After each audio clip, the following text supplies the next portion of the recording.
시청자 여러분 안녕하십니까? 가장 빠른 종합뉴스 뉴스큐 시작합니다.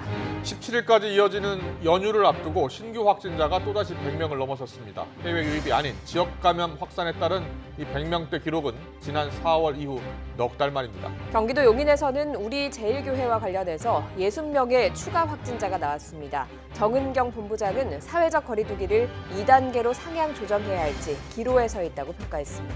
먼저 오늘의 주요 뉴스부터 보시겠습니다. 국내 코로나19 사태가 다시 중대 고비를 맞았습니다. 수도권에서 집단 감염이 속출하면서 신규 확진자가 100명을 넘어섰습니다. 지역사회 감염 환자는 지난 3월 말 이후 최고치입니다.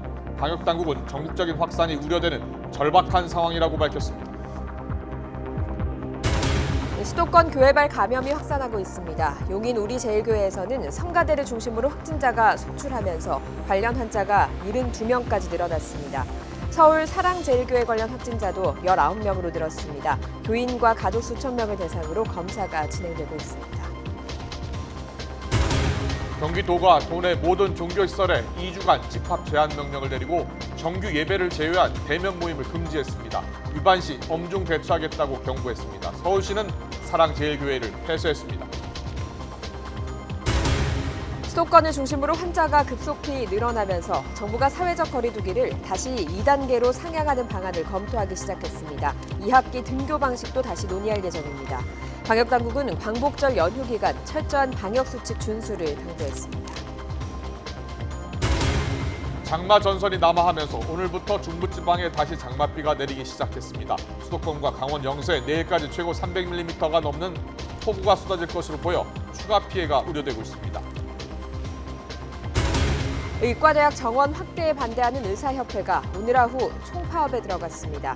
오늘 낮 기준 의원급 기관 31%가 참여한 것으로 집계된 가운데 일부 지역에선 휴직률이 40%를 넘어서면서 환자들이 불편을 겪고 있습니다. 서울과 경기 등 수도권을 중심으로 코로나19가 다시 빠르게 확산하면서 방역당국이 긴장하고 있습니다. 어제 하루 신규 확진자 수가 103명, 또 오늘도 교회와 학교 등 곳곳에서 추가 확진자가 나오고 있습니다. 취재기자 연결합니다. 김종균 기자. 네, 사회부입니다. 네, 먼저 오늘 낮 12시 기준으로 나온 집계 결과부터 정리해 주시죠.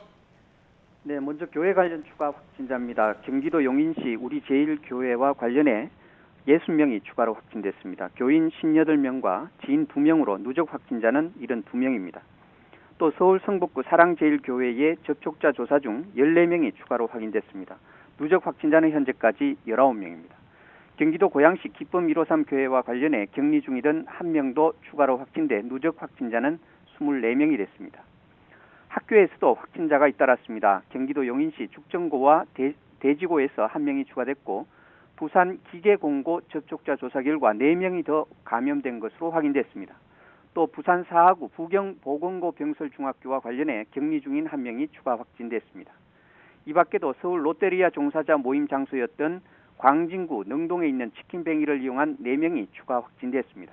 또 경기도 파주시 일가족 지표 환자가 지난 8일 방문한 스타벅스 파주 야당역점을 다녀온 4명이 추가로 확인돼 누적 확진자는 8명으로 늘었습니다. 또 서울 강남구 골드트레인 관련 확진자가 2명 더 나왔고 동대문 통일상가에서도 확진자가 2명 더 발생해 누적 확진자는 4명이 됐습니다. 네, 어제 하루 신규 확진자가 100명을 넘어섰죠.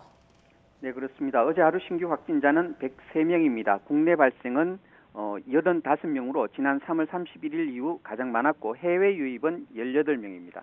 누적 확진자는 모두 14,873명이 됐습니다. 일일 신규 확진자 수가 100명을 넘은 것은 지난달 25일 이후 20일 만입니다. 하지만 이때는 이라크에서 귀국한 우리 건설 근로자 등 해외 유입 사례가 일시적으로 증가한 데 따른 것입니다.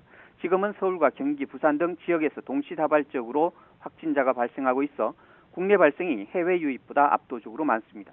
먼저 국내 발생 상황을 보면 수도권에서 신규 확진자가 집중적으로 나오고 있습니다. 경기도에서 가장 많은 38명이 새로 감염됐고 서울은 31명, 인천은 3명이 확인됐습니다. 수도권만 72명이나 됩니다. 또 부산에서 5명, 충남 3명, 광주 2명이고 울산, 강원, 경북에서 각각 1명씩 발생했습니다. 해외 유입은 검역 단계에서 7명이 확인됐습니다. 나머지 11명은 격리 중인 지역사회에서 감염이 확인됐습니다. 지금까지 사회부에서 YTN 김주균입니다. 전국적인 상황을 들으셨습니다만 앞서 전해드린 것처럼 여러 차례 행정명령을 받고도 예배를 강행했던 서울 성북구 사랑제일교회에서 확진 환자가 잇따라 나왔습니다. 그제 첫 환자가 나온 뒤 지금까지 모두 19명이 감염됐습니다. 교회 시설도 폐쇄됐습니다. 현장에 취재기자 나가 있습니다. 김경수 기자. 네, 서울 사랑제일교회 근처에 있는 골목에 나와 있습니다. 네, 교회 소모임이 새로운 진원지가 되고 있는데요. 지금 그곳 교회 상황은 어떻습니까? 네, 앞서 저희가 중계를 해드릴 때는 교회 앞쪽에서 중계를 했었는데 지금 사랑제일교회 쪽에서 반발을 해서 저희가 좀 장소로 옮겼습니다. 이쪽에도 보시면 이렇게 바리케이트가 쳐져 있고 노란 안전선이 쳐져 있어서 통행이 금지되고 있는 상황입니다. 앞서는 보건소 직원들이 교회 건물 내부를 소독을 했는데 그 뒤로는 오가는 사람이 별로 없는 상황입니다. 앞서 성북구청은 당분간 교회 문을 닫고 또 예배도 금지하라는 명령서를 사랑제일교회 측에 전달을 했습니다. 사랑제일교회 교인 가운데 코로나19 확진 환자가 잇따라 나오고 있어서인데요. 성북구청은 교회에 남아있는 사람을 강제로라도 내보내고 이후 교회에 들어가는 사람은 모두 고발 조치하겠다는 입장입니다. 지난 12일 첫 확진자가 나온 이후로 사랑제일교회와 관련된 코로나19 환자는 모두 19명까지 늘었습니다. 특히 경기도 성남에 사는 교인 2명까지 확진 판정을 받으면서 수도권 감염 확산 우려가 더 커졌습니다. 보건당국은 일단 교회에서 제출받은 명단을 토대로 1,890여 명을 검사하고 추가 접촉자와 최초 감염 경로도 조사하고 있습니다. 또 8월 7일부터 13일 사이에 사랑제일교회를 방문한 사람은 증상이 없어도 진단 검사를 받도록 안내하고 있습니다. 네, 감염 확산 우려가 큰 상황입니다. 그런데 이 와중에 사랑제일교회가 내일 집회에 나설 가능성이 있다고요. 네, 그렇습니다. 사랑제일교회는 문재인 대통령 하야를 주장했던 전광훈 목사가 이끄는 교회로도 잘 알려져 있죠. 광복절인 내일 이 서울 종로구 사직로에서 대규모 집회를 열 예정인데 소속 교인들이 전국 각지에서 올라와 상경 집회를 할 것으로 전망이 됩니다. 사랑제일교회 확진자와 접촉한 교인들이 집회에 참가해서 감염이 확산하는 건 아닌지 걱정되는데요. 앞서 서울시는 사랑제일교회처럼 내일 대규모 집회를 예고한 단체 30여 곳에 집회 금지 조치를 내리기도 했습니다. 하지만 10여 개 단체는 집회의 자유를 보장하라며 법원에 서울시의 행정명령을 정지해달라는 신청서까지 내고 있습니다. 또 전광훈 목사는 한 보수 유튜브 채널에 출연해 4.19 혁명은 허가받아서 했느냐며 집회 강행 의사를 밝히기도 했습니다. 내일 서울 시내 곳곳에서 집회를 하려는 단체들과 이를 금지하는 서울시 사이에 큰 충돌이 생기진 않을지 우려됩니다. 지금까지 서울 사랑제일교회 근처에서 YTN 김경수입니다. 서울 남대문 시장에 이어서 중구에 있는 통일상가에서도 집단 감염이 확산하고 있습니다. 고향 반석교에서 시작된 남대문 시장 관련 확진자도 11명으로 더 늘었고 롯데리아 관련 확진도 15명이 됐습니다. 취재기자 연결합니다. 박기환 기자. 네, 서울 중구 통일상가에 나와 있습니다. 네, 시장에서 확진자들이 계속 나오고 있는데요. 그곳 상황은 어떻습니까? 네, 제가 지금 있는 곳은 단추와 지퍼, 의류까지 모두 도매로 판매하는 통일상가 아닙니다. 가게와 가게 사이 간격이 매우 좁아서 혹시나 상인 간 코로나19가 확산됐던 남대문 시장처럼 되지 않을까 우려되는 상황인데요. 일단 몇몇 업체들은 문을 열고 정상 영업 중인데 안 좋은 경기에 코로나 악재까지 겹쳤다며 상인들은 근심 가득한 표정을 짓고 있습니다. 지난 12일 이곳 통일상가 1층 의류도매업체 상인 부부가 코로나19로 양성 판정을 받았습니다. 여기에 부부와 같은 상가에서 일했던 아들 1명과 함께 휴가를 떠났던 형까지 추가 확진돼 현재까지 모두 4명의 확진자가 나왔습니다. 일단 이곳 점포 600여 곳은 어제 임시 폐쇄된 뒤 방역 조치가 이뤄졌습니다. 다시 정상 영업을 시작했지만 의류도매업 상인들은 대부분 이번 주 휴가에 들어갔고 의류 부자재 상인들만 영업을 계속하고 있습니다. 문제는 상인과 손님 등 추가 확진 여부인데요. 서울중구청은 우선 오늘까지 상인들 400여 명에 대해 검사를 벌이고 있습니다. 서울시는 지난 3일에서 8일 사이 통일상가를 방문한 사람 가운데 의심 증상이 있을 경우 진단검사를 받을 것을 권고하고 있습니다. 네, 앞서 남대문 시장 상가 확진세는 주춤하는가 했는데 어제 추가 확진자가 있었다고요. 네, 그렇습니다. 남대문 시장 케네디 상가에서 중앙상가로 번진 확산세는 경기도 고양시 반석교회에서 시작됐는데요. 지난 6일 남대문 시장 상인 1명이 코로나19로 양성 판정을 받은 뒤 어제까지도 계속 추가 확진자가 나오고 있는 겁니다. 어제 케네디 상가 상인 1명이 추가 확진돼 지금까지 남대문 시장에서만 모두 11명이 확진 판정을 받았습니다. 경기도 고양시 반석교회에서 남대문 중앙상가까지 이어진 N차 감염을 모두 포함하면 모두 34명의 확진자가 나온 셈입니다. 서울시는 남대문시장 임시선별진료소 등에서 케네디 상가와 중앙상가 상인과 손님 등 940여 명을 대상으로 진단 검사를 했고 이 가운데 300여 명에 대한 검사 결과를 기다리고 있습니다. 추가 확진자들이 곳곳에서 나오고 있습니다. 롯데리아 직원들 회식 자리에서 시작된 집단 감염에 대해서도 추가 확진자가 나왔죠?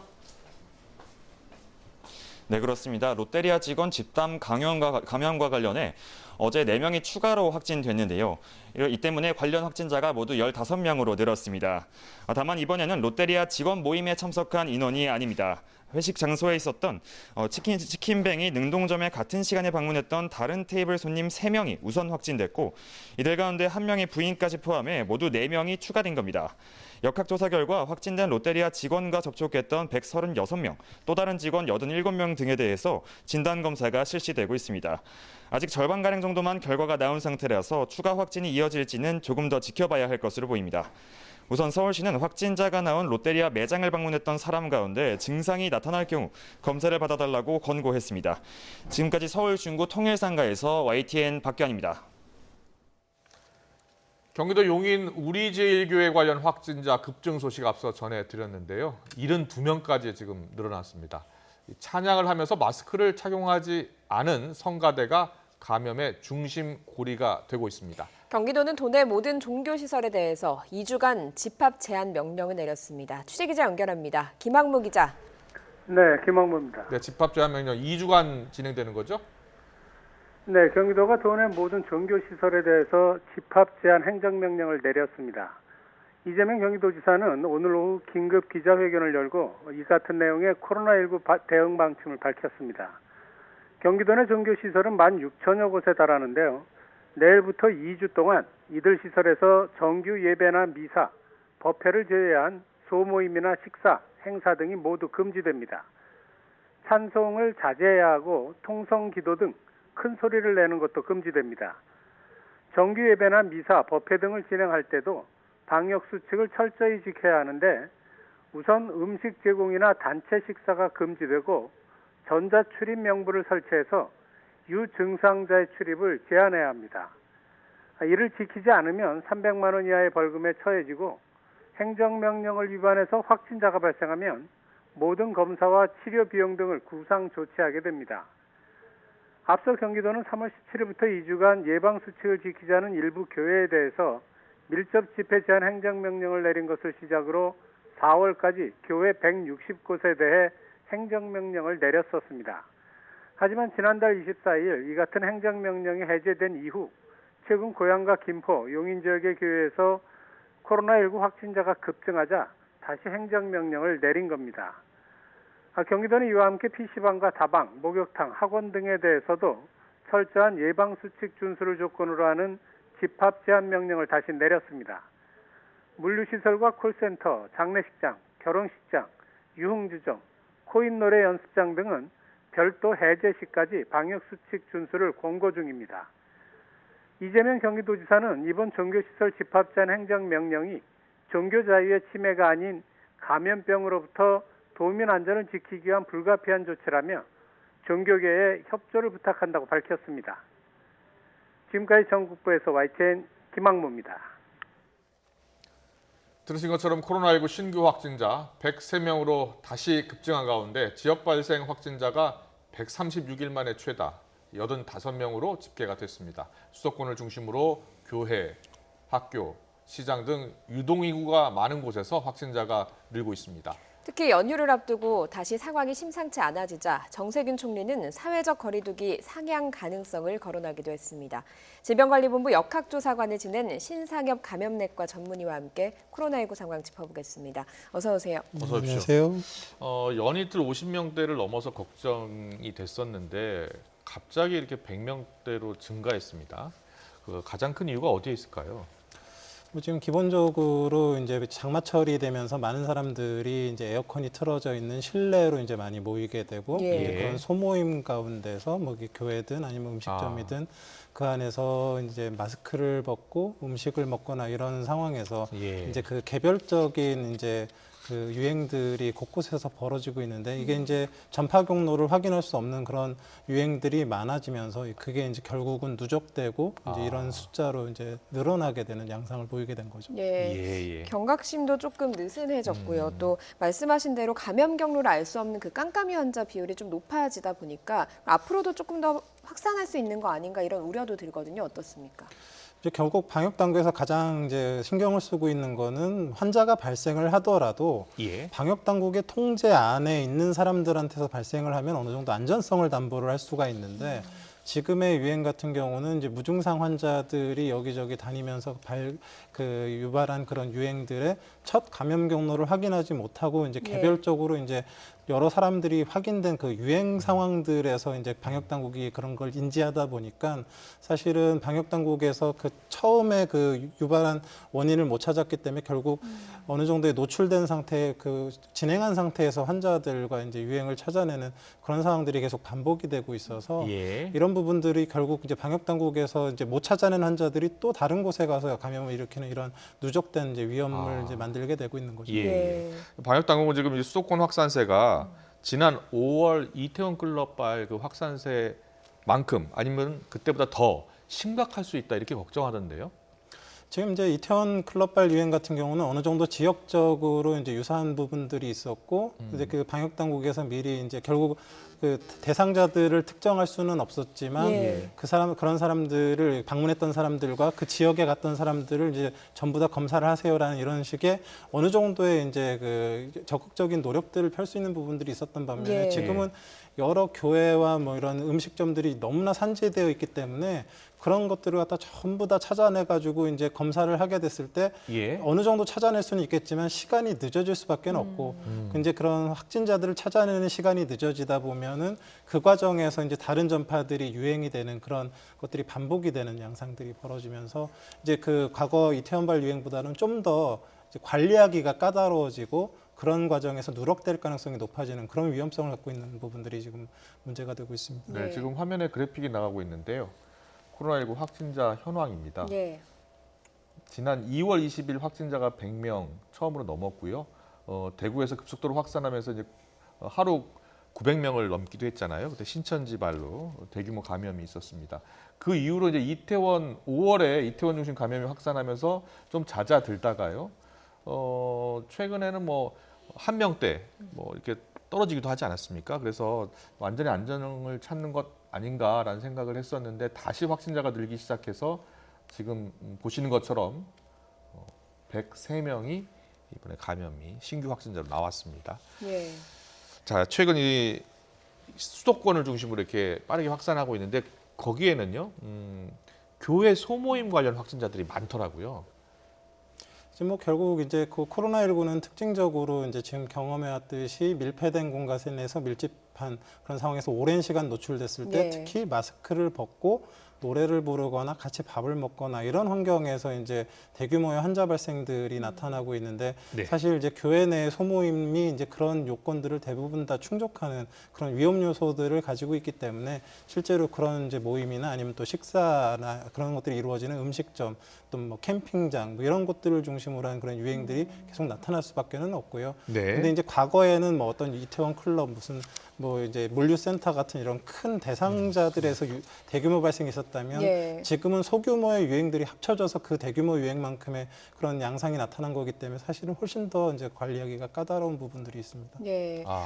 오늘 방역 당국이 밝힌 그 7월부터 8월까지 수도권에서 발생한 교회 관련 그 확진 사례들을 보면 대부분이 좀 방역 수칙을 잘 못 지켰습니다. 마스크를 착용하지 않고 노래를 부른다거나 또 예배 후에 교인끼리 식사를 한다거나. 근데 이번에 우리 제일교회 같은 경우에도 72명 누적 확진자가 나왔는데 마스크를 착용을 좀 덜한 상태로 노래를 불렀다라고 하더라고요. 이렇게 되면 더 확산할 가능성이 있지 않겠습니까? 지금 이렇게 어제 12시까지 이제 현재를 보면 7개 교회에서 거의 한 200여 명의 이제 확진자들이 나오고 있습니다. 근데 대부분을 보면 방역 당국의 이야기는 이제 성가대에서 이제 노래를 하거나 아니면 식사하는 과정에서 사람들과 마스크를 벗는 과정에서 벗고 이제 접촉하는 과정에서 이제 발생을 했다 그러고, 실제적으로 코로나19가 이제 그런 이제 마스크를 벗는 사람들의 결국 이제 주된 감염이, 그런 사람들을 통해서 감염이 이루어지고 예. 있기 때문에 이제 그런 이제 모임도 자제를 해야 되겠지만, 예. 그런 환경에 설령 갔었더라도 마스크를 벗지 않는 그런 이제 그 모습들이 좀 필요한 거죠. 좀 더 적극적인 지금 이제 대책이 나와야 될 것 같은데, 경기도 같은 경우에 지금 종교시설 2주간 집합 제한 명령을 내리지 않았습니까? 좀 서울도, 아니면 서울을 비롯해서 다른 뭐 충청권이라든지 좀 확산 우려가 있는 지역은 좀 선제적으로 할 조치를 취해야 되지 않을까요? 지금 뭐 그 이제 얼마 전까지는 이제 몇 주 전까지는 교회 소규모 모임을 어느 정도 이제 제한하는 그런 이제 방역 당국에서 명령을 내렸었는데, 그게 예. 이제 2, 3주 정도 이제 풀어진 이후에 또 그런 소모임 통해서 이제 그 감염이 발생하고 한 있는데, 2주 된 것 같아요. 네, 소규모 모임 제한을 풀어줬거든요. 한 네, 2주 전쯤이에요. 예. 근데 이제 결국은 뭐 방역 당국에서 풀고 안 풀고의 문제가 아니라, 사실은 어찌 보면 교회 입장에서는 본인 그 성도들이 위험에 이제 처하는 상황들이 벌어지는 예, 거 예. 아닙니까? 그러니까 자발적으로 이런 모임들을 자제하고, 혹시라도 이제 그런 상황들이 벌어졌을 땐 반드시 마스크를 쓰고 식사는 같이 하지 않는 그런 네. 것들을 선제적으로, 사실 자발적으로 대응을 해주는 것들이 더 필요하다고 봅니다. 예, 예. 시장에서도 지금 계속해서 확진자가 나오고 있거든요. 남대문 시장에서 나왔고, 지금 통인시장에서도 나왔고요. 시장 같은 경우에도 마찬가지로 많은 사람들이 이제 오가는 곳이기 때문에 이 방역 당국이 이 조치를 취하기가 좀 어려운 곳 아닙니까? 예, 맞습니다. 근데 교회 같은 경우는 어느 정도 사람들을 특정할 수 있는 그런 예. 부분들이 있어서, 네. 뭐 접촉자 조사라는 부분들은 좀 이제 유리한 부분이 있는데, 사실 이제 그런 그 이제 많은 사람들이 이용하는 이용시설 중에 하나인 시장 같은 경우는 사실 어떤 사람들이 얼마만큼 노출되고 갔는지를 갖다 정확하게 찾아내기가 어렵고, 네. 설령 찾아낸다 그래도 그걸 찾아내는 시간이 굉장히 오래 걸리기 때문에, 네. 만약에 위험에 노출된 사람이 감염돼 있다 그러면 그 사람에 의한 지역사회 전파가 사실 우려가 되는 상황이거든요. 네, 네. 그래서 겉으로 드러나는 감염의 숫자, 유행 발생 확진자 숫자는 적을지라도 그런 이제 시장에서의 감염 같은 경우는 사실 지역 사회의 전파의 위험은 훨씬 더 클 수도 있는 부분들이 있다고 생각을 합니다. 네. 그래서 방역 당국에서도 그 부분들을 인지하고, 그 위험 시설에 위험 시간 동안에 노출됐던 사람들은 자발적으로 좀 미리 와서 검사를 받고 그런 안전성을 확인하라는 것들을 이제 지금 계속 계도를 하고 있는 상황입니다. 예. 네, 자발적 검사의 중요성을 계속 강조하고 예. 계십니다. 예. 네, 선제적으로 검사를 반드시 방역 당국의 그 공지를 보시고 다녀오신 분들은 검사를 받을 필요성이 있을 것 같습니다. 걱정되는 건 또 학교를 중심으로 한 감염도 계속해서 늘어나고 있다는 건데요. 용인, 대지구, 죽전구 인접해 있다고 하죠. 관련 확진자가 9명으로 늘었고요. 부산에서도 확진자가 계속 나오고 있습니다. 학교에서 가정으로, 또 가정에서 사회로 이렇게 N차 감염이 발생할 가능성이 큰 상황 아니겠습니까? 예, 그렇죠. 이제 일단은 지금 이제 잠시지만 이제 어찌 보면 여름 방학에 이제 상당수 학교들이 들어가 있는 상황이기 때문에, 지금의 발생 양상은 학교를 통한 집단 발병보다는 가족 내에서 이제 학생들이 감염되거나 학생들 간의 이제 접촉들에 의해서 이제 산발적인 감염들이 나타나는데, 예. 이제 당장 다음 주 지나게 되면 이제 이른 개학들을 하기 시작하거든요. 그러면 등교 수업을 하게 됐을 때는 이제 또 지금의 이제 지역 사회의 이제 위험도를 감안해서 학교 내에서 어떤 방역 대책을 세워야 될지, 어떻게 등교를 시킬지, 이런 부분들을 좀 이제 정리를 해야 되는 시점이 왔다고 예. 생각을 합니다. 그래서 예. 이제 그 개학을 대비한, 등교 개학을 대비한 그런 이제 논의와 그런 대비들을 지금부터 이제 해야 되는 상황이라고 봅니다. 예. 그러니까 지금 뭐 계약, 지금 방학 들어갔습니다만, 계약을 했을 때까지, 계약할 때까지 앞으로 한 2주 정도 남았는데, 그때까지도 만약에 계속 확산한다면 등교 계약과 관련해서도 좀 더 강화된 그 방역 조치를 좀 취해야 될 것 같아요. 예, 아마도 이제 그렇게 될 것 같습니다. 이제 결국 사회적 거리두기를 지금 이제 1단계인데, 예. 이제 2단계로 이제 강화하는 부분들을 이제 방역 당국이랑 정부 당국에서 이제 고민을 하고 있는데요. 네. 예. 사회적 거리두기를 강화한다라는 얘기는 사실 거꾸로 뒤집어 얘기하면, 방역 당국의 통제에서 벗어난 사람들이 너무 많기 때문에 이런 경우는 어쩔 수 없이 사회 전체를 통제해서 컨트롤할 수밖에 없다라는 예. 그런 이제 대책으로 가는 거거든요. 예. 그래서 지금의 1단계에서는 뭐 한 3분의 2 정도가 뭐 등교 수업을 하고 이제 할 수 있다라 그러면 보통 2단계로 넘어가게 되면 예. 한 3분의 1 정도로 줄어들고 예. 보다 이제 강화된 그런 조치들이 취해지게 되게 되는데 사실 이제 학교 같은 경우는 여러 이제 문제들이 있을 수 있기 때문에 다소 좀 선제적으로 좀 강력한 예. 대응들이 초기부터 시행돼야 될 수도 있다는 생각이 듭니다. 예. 예. 또 롯데리아와 관련해서 종사자들이 모임을 가졌다가 거기서 확진자가 다수 발생해서 지금 15명까지 확진자가 늘었습니다. 롯데리아 측은 관련 매장들 8곳을 문을 닫았다가 다시 영업을 재개했다고 하더라고요. 근데 영업 재개 시점이 좀 빠른 거 아닌가 이런 걱정도 들기도 한데 그런 기준들이 있습니까? 뭐 영업 재개에 대한 뭐 기준이 있다기보다는 그 해당 그 매장에서 발생한 유행의 양상에 따라서 이제 얼마나 짧게 이제 그 폐쇄를 하느냐, 길게 폐쇄를 하느냐 이제 달라지게 되는데요. 예. 기본적으로 이제 거기에 이제 노출됐던 위험에 노출됐던 매장 직원들, 상주하던 예. 직원들이 완벽하게 격리가 되고 매장이 잘 소독이 된 상태에서 이제 대체 인력들, 완전한 대체 인력들에 의해서 뭐 운영이 된다라고 하면 어느 정도의 안전성을 담보를 할 수 있지만 네. 사실은 그 매장을 또 자주 다니는 사람들, 단골들이 있을 수 있거든요. 예. 그런 단골들 가운데서 또 감염자가 무증상 감염자가 있는데 또 그 매장을 방문하게 됐을 때는 또 어떤 양상이 벌어질 수 있을지 모르기 때문에 사실 이제 뭐 매장을 다시 오픈을 하더라도 굉장히 그 강력한 사회적 거리두기, 마스크 착용 이런 것들이 그리고 가능하면 실내에서도 음식 식사할 때 제외를 하고는 꼭 마스크를 항상 착용하고 있는 그런 좀 강화된 그런 모습들이 그 안에서 벌어져야 될 거로 보입니다. 예. 네, 여기 심상엽 전문의께서는 이제 과거에 역학조사관도 지내셨고요.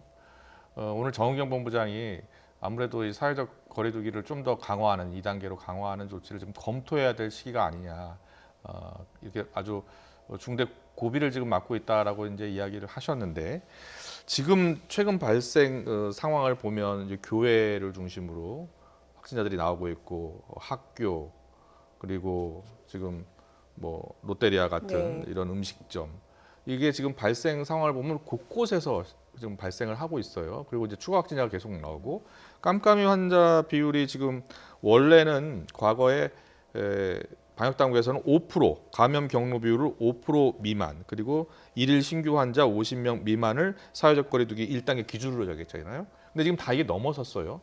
그럼 이제 실제로 방역 당국이 좀 더 2단계로 고민해야 될 올릴 상향 조정할 그럴 시기를 고민해야 될 것 같습니까? 어떻습니까? 이제 사회적 거리두기를 뭐 예를 들면 2단계에서 1단계로 내릴 때는 뭐 이제 아까 말씀하신 뭐 이제 그 지역사회 깜깜이 환자 비율이나 뭐 일일 예. 확진자나 이런 것들을 이제 강력하게 이제 고려를 해야 되는 부분들이 있지만 예.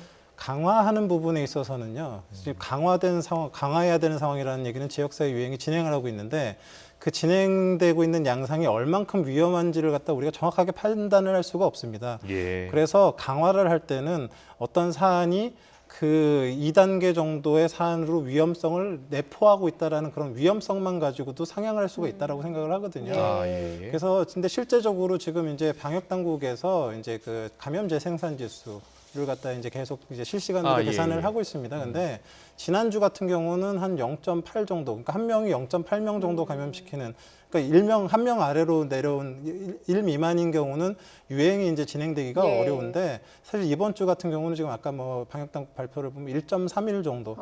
그러니까 한 명이 1.3명을 감염시킨다라는 얘기는 이 지역사회 유행이 계속 지속될 가능성이 이제 많은 그런 상황이라고 볼 수 있거든요. 예. 이런저런 것들을 고려했을 때 향후에 이제 오늘 또 벌써 이제 확진자가 100명을 넘어가는 상황에서 좀 더 이제 강화된 사회적 거리두기를 당장 이제 고민을 해야 되는 근시일에 고민을 해야 되는 그런 상황이 지금 맞다고 생각을 합니다. 예. 네. 가능하면 상향 조정하지 않아도 될 그런 상황이 왔으면 좋겠습니다. 스스로 이제 찾아가서 검사를 하고 또 정부 또한 선제적인 조치 그리고 무엇보다도 스스로 방역 조치를 스스로 하는 것이 더 중요하다고 생각합니다. 네, 지금까지 질병관리본부 역학조사관을 지낸 신상엽 감염내과 전문의와 알아봤습니다. 잘 들었습니다. 네, 고맙습니다.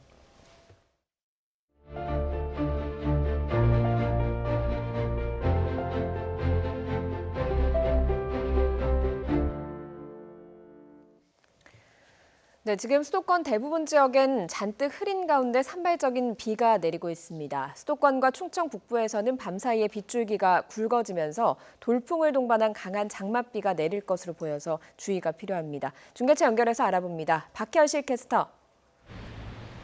네, 서울 잠수교에 나와 있습니다. 네, 잠수교의 통행이 역대 최장 기간 제한됐었는데 오늘은 통행이 정상화된 상태라고요. 네, 그렇습니다. 우선 어제 밤부터 차량 통행은 재개가 된 상태고요. 오늘 오전부터 잠수교 수위가 보행자 통행 제한 기준인 5.5m 아래로 내려가면서 보행자 통행까지 가능한 상태입니다. 보시다시피 큰 어려움 없이 차량들이 잠수교를 통행하는 모습이고요. 시민들은 또 잠수교를 지나 반포 한강공원에서 가벼운 산책을 하기도 하는 모습입니다. 오늘 예상과 달리 낮 동안 중부지방의 장맛비가 대부분 소강 상태를 보이고 있습니다. 하지만 밤사이 다시 수도권 등 중서부 지방에는 강한 장맛비가 예상돼서 주의가 필요합니다. 특히 내일 새벽부터 오전 사이 중서부 지방을 중심으로 시간당 10에서 30mm의 강한 비가 내리겠고 이 지역에는 호우예비특보가 발령 중입니다. 특히 경기 남부지방에는 300mm 이상의 많은 비가 내리겠고 수도권에는 최고 200mm, 충청 북부와 영서에도 최고 150mm의 많은 비가 오겠습니다. 이번에도 취약 시간대인 밤사이 강한 비가 쏟아질 것으로 보여서 철저한 대비가 필요합니다. 정체전선은 휴일까지 수도권과 영서 지방에 비를 뿌린 뒤 북쪽으로 물러날 전망입니다. 내일도 충청 이남 지방은 폭염 경보 속에 가마솥 더위가 기승을 부리겠습니다. 대구 36도, 제주 35도, 광주와 부산 33도까지 지속했습니다. 중부지방에는 여전히 산사태 위기경보 심각 단계가 발령 중입니다. 이미 많은 비로 지반이 약해져 있는 상태니까요. 산사태 등 추가 호흡 피해가 발생하지 않도록 미리 대비 철저히 해주시기 바랍니다. 지금까지 잠수교에서 YTN 박현실입니다. 네, 경기 북부 지역 비 상황도 알아보겠습니다. 경기도 등 관계 당국도 또다시 홍수나 산사태 피해가 발생하지 않도록 긴장을 유지하고 있습니다. 취재기자 연결합니다. 홍민기 기자. 네, 경기도 연천군 군남댐에 나와 있습니다. 네, 뒤로 날씨가 상당히 흐린 것으로 보이네요. 네, 지금 비는 잦아들었지만 하늘에는 말씀하신 것처럼 비구름이 가득합니다. 오전 한때 내렸던 비는 지금까지도 소강 상태를 유지하고 있는데요. 이곳 군남댐도 13개 수문 가운데 절반 정도인 7개를 열어둔 상태입니다. 댐의 현재 수위는 평소보다 조금 높은 25m 정도로 댐이 꽉 차는 한계 수위인 40m까지는 아직 여유가 있는 상황입니다. 다만 상류에서 들어오는 물의 양이 조금씩 늘어나고 있어서 이곳 군남댐에서도 초당 450톤 정도의 물을 계속 내보내고 있습니다. 인진강 상류 필승교와 하류에 있는 삼화교, 비룡대교를 지나는 물 높이도 계속 1m에서 5m 정도를 유지하고 있습니다. 하지만 언제든지 비가 쏟아질 수 있는 만큼 군남댐을 관리하는 한국수자원공사는 긴장된 모습입니다. 기상청은 오늘 오후에도 경기 북부와 강원 영서 북부에 돌풍과 천둥 번개를 동반한 매우 강한 비가 내리겠다고 예보했습니다. 아직 많은 비가 내리진 않은 만큼 본격적으로 비가 쏟아지는 것은 오늘 저녁부터 내일 낮 사이일 것으로 보입니다. 북한 지방에도 많은 비가 올 것으로 보이는데요. 제가 있는 군남댐은 북한 환강댐에서 흘러오는 물을 맞닥뜨리는 곳입니다. 만약 환강댐에서 물을 방류할 경우 군남댐은 댐이 넘치지 않도록 수문을 추가로 열 예정입니다. 이 경우 임진강 하류 지역에서는 또다시 침수 피해가 날 수 있기 때문에 이 지역에 계시는 분들은 지자체의 안내나 재난 문자에 귀를 기울이시는 것이 좋겠습니다. 네, 이번 집중호우로 인한 지금까지의 피해 상황도 정리해 주시죠. 네, 행정안전부는 어제 하루 전국 11개 시도에서 89세대 총 180여 명의 주민이 대피했다고 밝혔습니다. 비닐하우스는 5천여 동에 침수됐고 주택 4,500채에도 물이 들어차는 등 시설 피해도 지금까지 2만 건을 넘어섰습니다. 이 가운데 경기도에서는 아직 이재민 306명이 대피해 있는 상태입니다. 지난 1일부터 경기도 지역에 발생한 산사태는 모두 213건에 이릅니다. 어제까지 중부지방 비가 잠시 소강 상태를 보이면서 경기도 지역에서 산사태를 피해 집을 떠났던 주민들은 모두 집으로 돌아갔습니다. 경기도도 양평, 가평 등 경기 지역 28개 시군에 내렸던 산사태 주의보와 산사태 경보를 모두 해제한 상태입니다.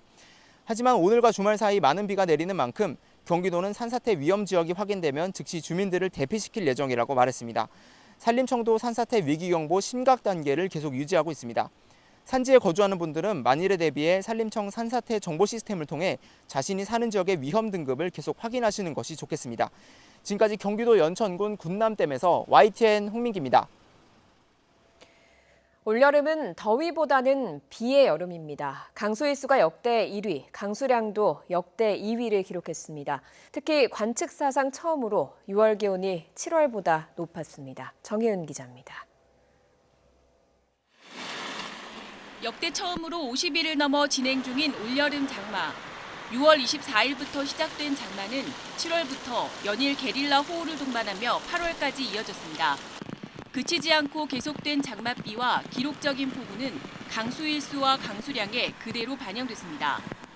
6월 1일부터 8월 10일까지 강수 일수는 37.8일로 1998년과 동률 1위에 올랐습니다.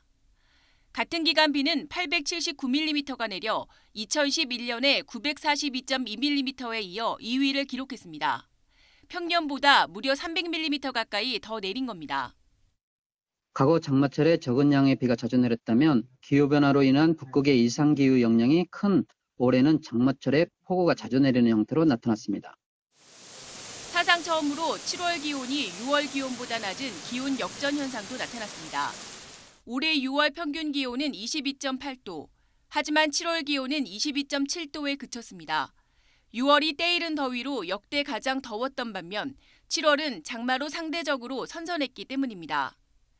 장마가 아직 진행 중이고 8월도 보름 정도나 남아 올여름 강수 일수와 강수량은 당분간 깨지지 않을 기록으로 남을 가능성이 큽니다.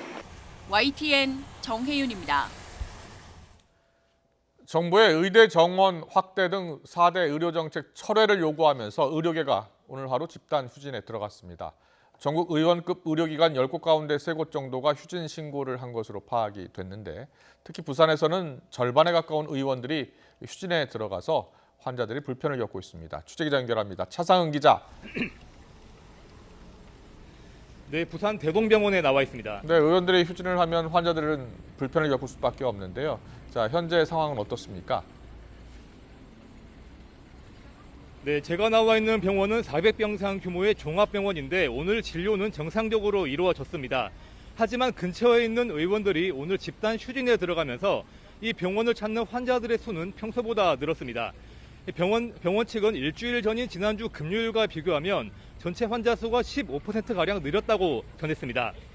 보건복지부에 따르면 오늘 낮 12시 기준으로 전국 의원급 의료기관 가운데 31.3%가 휴진 신고를 한 것으로 집계됐습니다.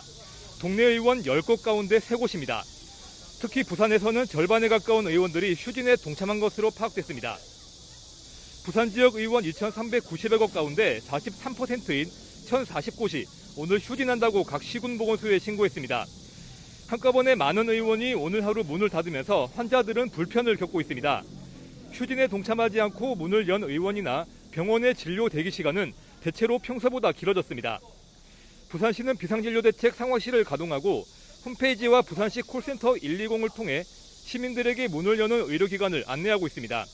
또 환자들의 응급 상황에 대비해 지역 응급의료기관 28곳에는 24시간 진료 체계를 유지하도록 했고 병원급 의료기관에는 진료시간 연장과 주말 및 공휴일 진료 등 비상진료 체계를 갖춰달라고 요청했습니다. 앞서 부산시는 지난 7일 의원급 의료기관 2,400여 곳에 진료 개시 명령을 발령했습니다. 오늘 상황을 지켜보면서 의료 공백이 발생하면 각 시군보건소는 추가로 업무 개시 명령도 내릴 계획이었는데 아직 결정을 내린 보건소는 없는 것으로 파악됐습니다.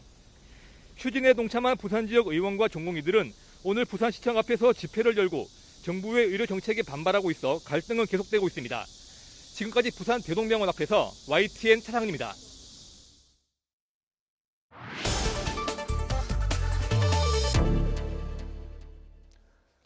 의료계에서 총파업은 6년 만입니다. 하지만 전국 보건의료노조는 정부 의대정원 확대 결정에 환영의 입장을 내비쳤습니다. 의료계의 입장도 나뉘는 상황인데요. 보건의료노조 오선영 정책국장 연결해서 찬성하는 이유 또 해결책에 대해서 이야기 나눠보겠습니다. 안녕하세요. 네, 안녕하세요. 오선영입니다. 네, 오선영 씨. 먼저 정부가 의대 정원 확대 정책을 내면서 지금 갈등이 빚어졌습니다. 보건의료노조는 찬성 의사를 밝혔는데 네. 먼저 찬성하는 가장 큰 이유는 어디에 있습니까? 이유는 의사 수가 부족하기 때문입니다. 예. 보건의료노조는 의사를 제외한 병원 노동자들이 모인 노조인데요. 예. 그래서 병원 현장이 가장 중요해요. 예. 병원에는 의사가 부족해서 현재도 간호사를 비롯한 진료보조 인력들이 의사 업무를 대신하는 불법 의료가 만연하고 있습니다. 예. 그리고 또 지역에서도 의사를 구하지 못한다고 하고 있고요. 네네. 그래서 뭐 의사 인력의 지역 양극화 현상이라고도 얘기를 하는데요. 네. 지역에 의사가 없으니까 지역 간 의료 격차가 생기고 같은 질병이어도 지역에서 산다는 이유로 생명을 잃을 수도 있는 거거든요. 이 모든 것들이 다 의사가 부족하기 때문입니다. 네네. 그래서 이제 보건의료노조는 요즘 덕분에 이어서 늘려요라는 캠페인을 시작했는데요. 이것이 이제 국민의 건강과 생명 안전을 지키기 위해서는 의사, 간호사 등 병원의 필수 인력을 더 늘려야 한다는 내용입니다. 네네. 그래서 의대 정원을 확대해서 의사 수를 늘리는 것에 찬성하고 있습니다. 네네. 오 국장님, 네. 실제로 우리나라가 다른 국가와 비교했을 때 의사 수가 상당히 적은 편이라고요? 네네. 예. 어느 정도 차이가 그래서, 있습니까? 그 한마디로 표현하면요. 예. 우리나라 의사는 보면 전국에서 해마다 3,058명이 배출되거든요. 예. 이 의대 정원이 충격적이게도 20년간 단 한 명도 늘지 않았어요. 그러다 보니까 이제 OECD 국가들하고 비교를 하게 되는데 인구 1,000명당 OECD 평균 의사 수가 3.4명인데 우리나라는 2.3명밖에 안 되고 뭐 이 2.3명에도 한의사 선생님들까지 포함된 수치입니다. 그래서 의사 수로 하면 거의 33위 정도 아주 낮죠. 의사가 많다고 하는 그리스나 오스트리아 등은 5, 6명이 넘습니다. 의사들이. 그런데 이제 또 다른 여건을 보면 우리나라의 병상 수는 OECD 국가에서 2위를 차지하고 있거든요. 20년간 의사 수는 제자리 걸음인데 병상 수는 1만 병상이 증가했다고 해요. 그리고 우리나라 국민들은 이제 다른 나라에 비해서 의료 이용률이 상당히 높아요. 그래서 OECD 평균의 한 2.3배 정도예요. 그러니까 이제 부족한 의사에 대한 체감이 훨씬 더 높은 거죠. 네. 의사 수를 늘려야지 된다라는 생각을 갖고 계신데 의사협회 같은 경우에는 이제 공공의대 설립, 뭐 한방 첩약 급여화, 비대면 진료 육성 정책 이게 다 뭐 4대 악이다 이렇게 이야기를 하고 있습니다. 의사협회 주장에 대해서는 어떻게 생각하세요? 이것이 이제 저희하고도 상통하는 주장이 있고 같지 않은 이제 주장이 있어요. 네네. 어떻게 다릅니까? 좀 말씀해 주세요. 네, 그래서 이제 보면은 약간 저희는 그 기준을 이제 국민을 위해 의료 뭔가라는 이제 생각에서 시작을 하는데요. 그렇게 보면 우리 노조는 공공의료 마인드를 가지고 공공의료에서 복무할 의사를 길러내는 공공의대 설립은 당연히 찬성하는 거고요. 그리고 이제 의학과 한의학을 좀 병행 선택해서 국민들이 치료받고 싶어 하는데 그 한방 부분에서 급여화 요구 1순위가 첩약이거든요. 그러니까 당연히 이제 국민들 요구를 받아서 한방 첩약 시범 사업 부분도 찬성을 합니다. 찬성하시고요. 근데 이제 의협과 같은 부분은 비대면 진료 활성화 같은 경우는 똑같이 반대를 하는데 이것이 이제 들어보면 이제 코로나19가 성행하고 있기 때문에 약간 솔깃하기도 하지만 비대면이 궁극적으로 이제 환자의 안전을 담보할 수는 없기 때문에 이 내용은 반대를 하는 거거든요. 그래서 이렇게 좀 사안에 따라 다른 입장입니다. 앞서 지역 의료 현황이 상당히 어렵다라는 말씀을 많이 해주셨어요. 그런데 이렇게 의사협회에서 오늘 같은 전면 파업에 들어가면 이 의료 소비자들, 우리 국민들이 상당히 불편을 겪고 어려움을 겪지 않겠습니까? 지금 현장에서 보시기에 어떻습니까? 글쎄요, 일단은 이제 우려가 가장 높아진다는, 불안감이 높아진다는 게 이제 가장 큰 우려일 것 같고요. 이제 어떻게 보면 이제 조금만 할 줄 알았는데 뭐 종합병원이나 대병원 이제 그 전공의까지 모두 파업을 한다는 소식에 좀 걱정들이 많을 거라는 생각이 들고, 그리고 이제 뭐 개원의와 미래의 개원의의 파업이라고도 하는데요. 이제 그렇다고 해서 뭐 어디서 일하느냐에 따라서 누구는 파업을 할 수 있고 그거를 또 따져서는 안 된다라는 생각이 드는데, 단지 이제 병원 현장에서 보면은 뭐 응급실이나 중환자실, 수술실 등 이제 환자 생명하고 바로 또 직결되는 중요 부서들이 있어요. 이런 부서에 이제 최소한의 필수 유지조차 안 남기고 이제 모두 파업에 참여한다라는 이런 기조들이 이제 국민들과 환자들이 보기에는 상당히 이제 불안을 가중시키는 것 같습니다. 자, 마지막으로요. 뭐 정부가 이 쟁점에 대해서 논의할 세부 협의체를 만들자라고 제안했는데 일단 의협에서 거부를 했습니다. 어떻게 하면 이 문제를 잘 해결할 수 있을까요?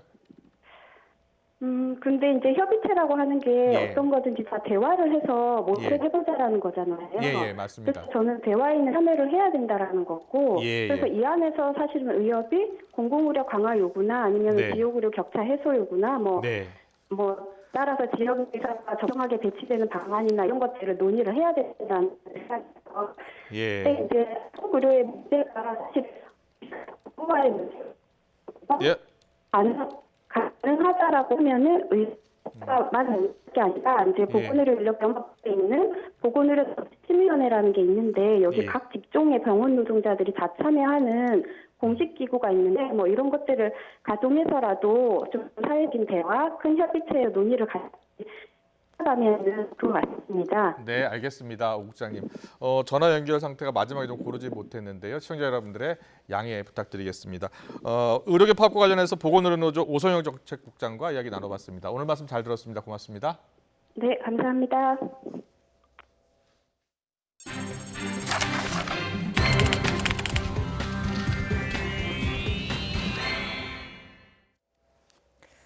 네, 오늘은 택배 없는 날입니다. 매일 12시간 넘는 일정을 소화하던 택배 노동자들은 휴가 생각에 모처럼 설레는 마음으로 고된 하루를 보냈습니다. 택배기사의 하루를 손효정 기자가 직접 따라가 봤습니다. 어둠이 걷히기 시작한 이른 새벽, 택배기사 홍기혁 씨는 어김없이 일터인 물류터미널로 출근합니다. 컨베이어 벨트 위로 쏟아져 나오는 택배 상자들. 꼬박 5시간 동안 분류 작업을 마친 뒤 드디어 배송 시작. 하루 물량은 자그마치 380여 개. 점심을 거르는 건 이제 익숙합니다. 점심은 아예 전혀 안 먹어요. 진짜요? 네, 얼마 안 먹어요. 운전대를 잡자마자 얼마 안가 내리고 다시 운전하다 멈춰서서 짐을 내리길 반복하다 보면 얼굴은 땀범벅. 마스크도 자꾸만 흘러내립니다. 여름이면 몸무게가 5kg이나 줄어버립니다. 그래도 힘을 내게 하는 건 지나던 주민의 인사 한마디. 주민분들 얼굴 다 알겠어요, 이제. 네, 이쪽은 대부분 다 알아요. 다들 인사도 하시네. 엘리베이터가 없는 빌라에 오면 아무 생각도 나지 않습니다. 묵직한 음료수와 식료품, 깨지기 쉬운 물건까지 한꺼번에 옮길 때면 끝없는 계단이 야속하기만 합니다. 홍 씨를 도와 취재진도 3층까지 함께 택배를 옮겨보니 두 다리가 후들거리며 한숨이 절로 납니다. 너무 무겁다. 가정집뿐 아니라 다른 물류센터에 옮겨야 하는 짐도 수두룩. 센터 배송 마감인 오후 6시가 다가오자 자꾸 마음이 조급해집니다. 6시 안에는 가야 되는데. 결국 오후 6시를 훌쩍 넘겨 도착한 마지막 배송지엔 6병짜리 생수 6세트에 상자 소포까지 잔뜩. 손목이며 무릎이며 쑤시지 않는 곳이 없습니다. 손목 아프지 않으세요? 네, 많이 아파요. 저녁 7시, 출근한 지 12시간이 훌쩍 넘어 드디어 일을 마쳤습니다. 몸은 지쳤는데 오늘만큼은 힘이 납니다. 택배기사 7년 만에 처음으로 생긴 휴가를 가족과 보낼 생각에 들뜬 마음을 감출 수가 없습니다. 택배 없는 날을 성취했을 때 다들 너무 기뻐했죠. 사랑하는 가족들 일 끝나고 내가 내려갈 텐데 4시간 뒤 그때 한번 보자. 개인 사업자인 택배기사들에게 주어진 공식적인 첫 휴가 택배 없는 날. 쉴 수 있다는 것도 기쁘지만 많은 사람이 이 고된 일과를 알아주었다는 것도 큰 선물입니다. 잘 다녀오겠습니다. YTN 손효정입니다. 그런데 이 택배 없는 날에 참여하지 않는 우체국 등으로 택배 물량이 몰리면서 이런 업체들의 노동자들은 더 고되고 바빠졌습니다.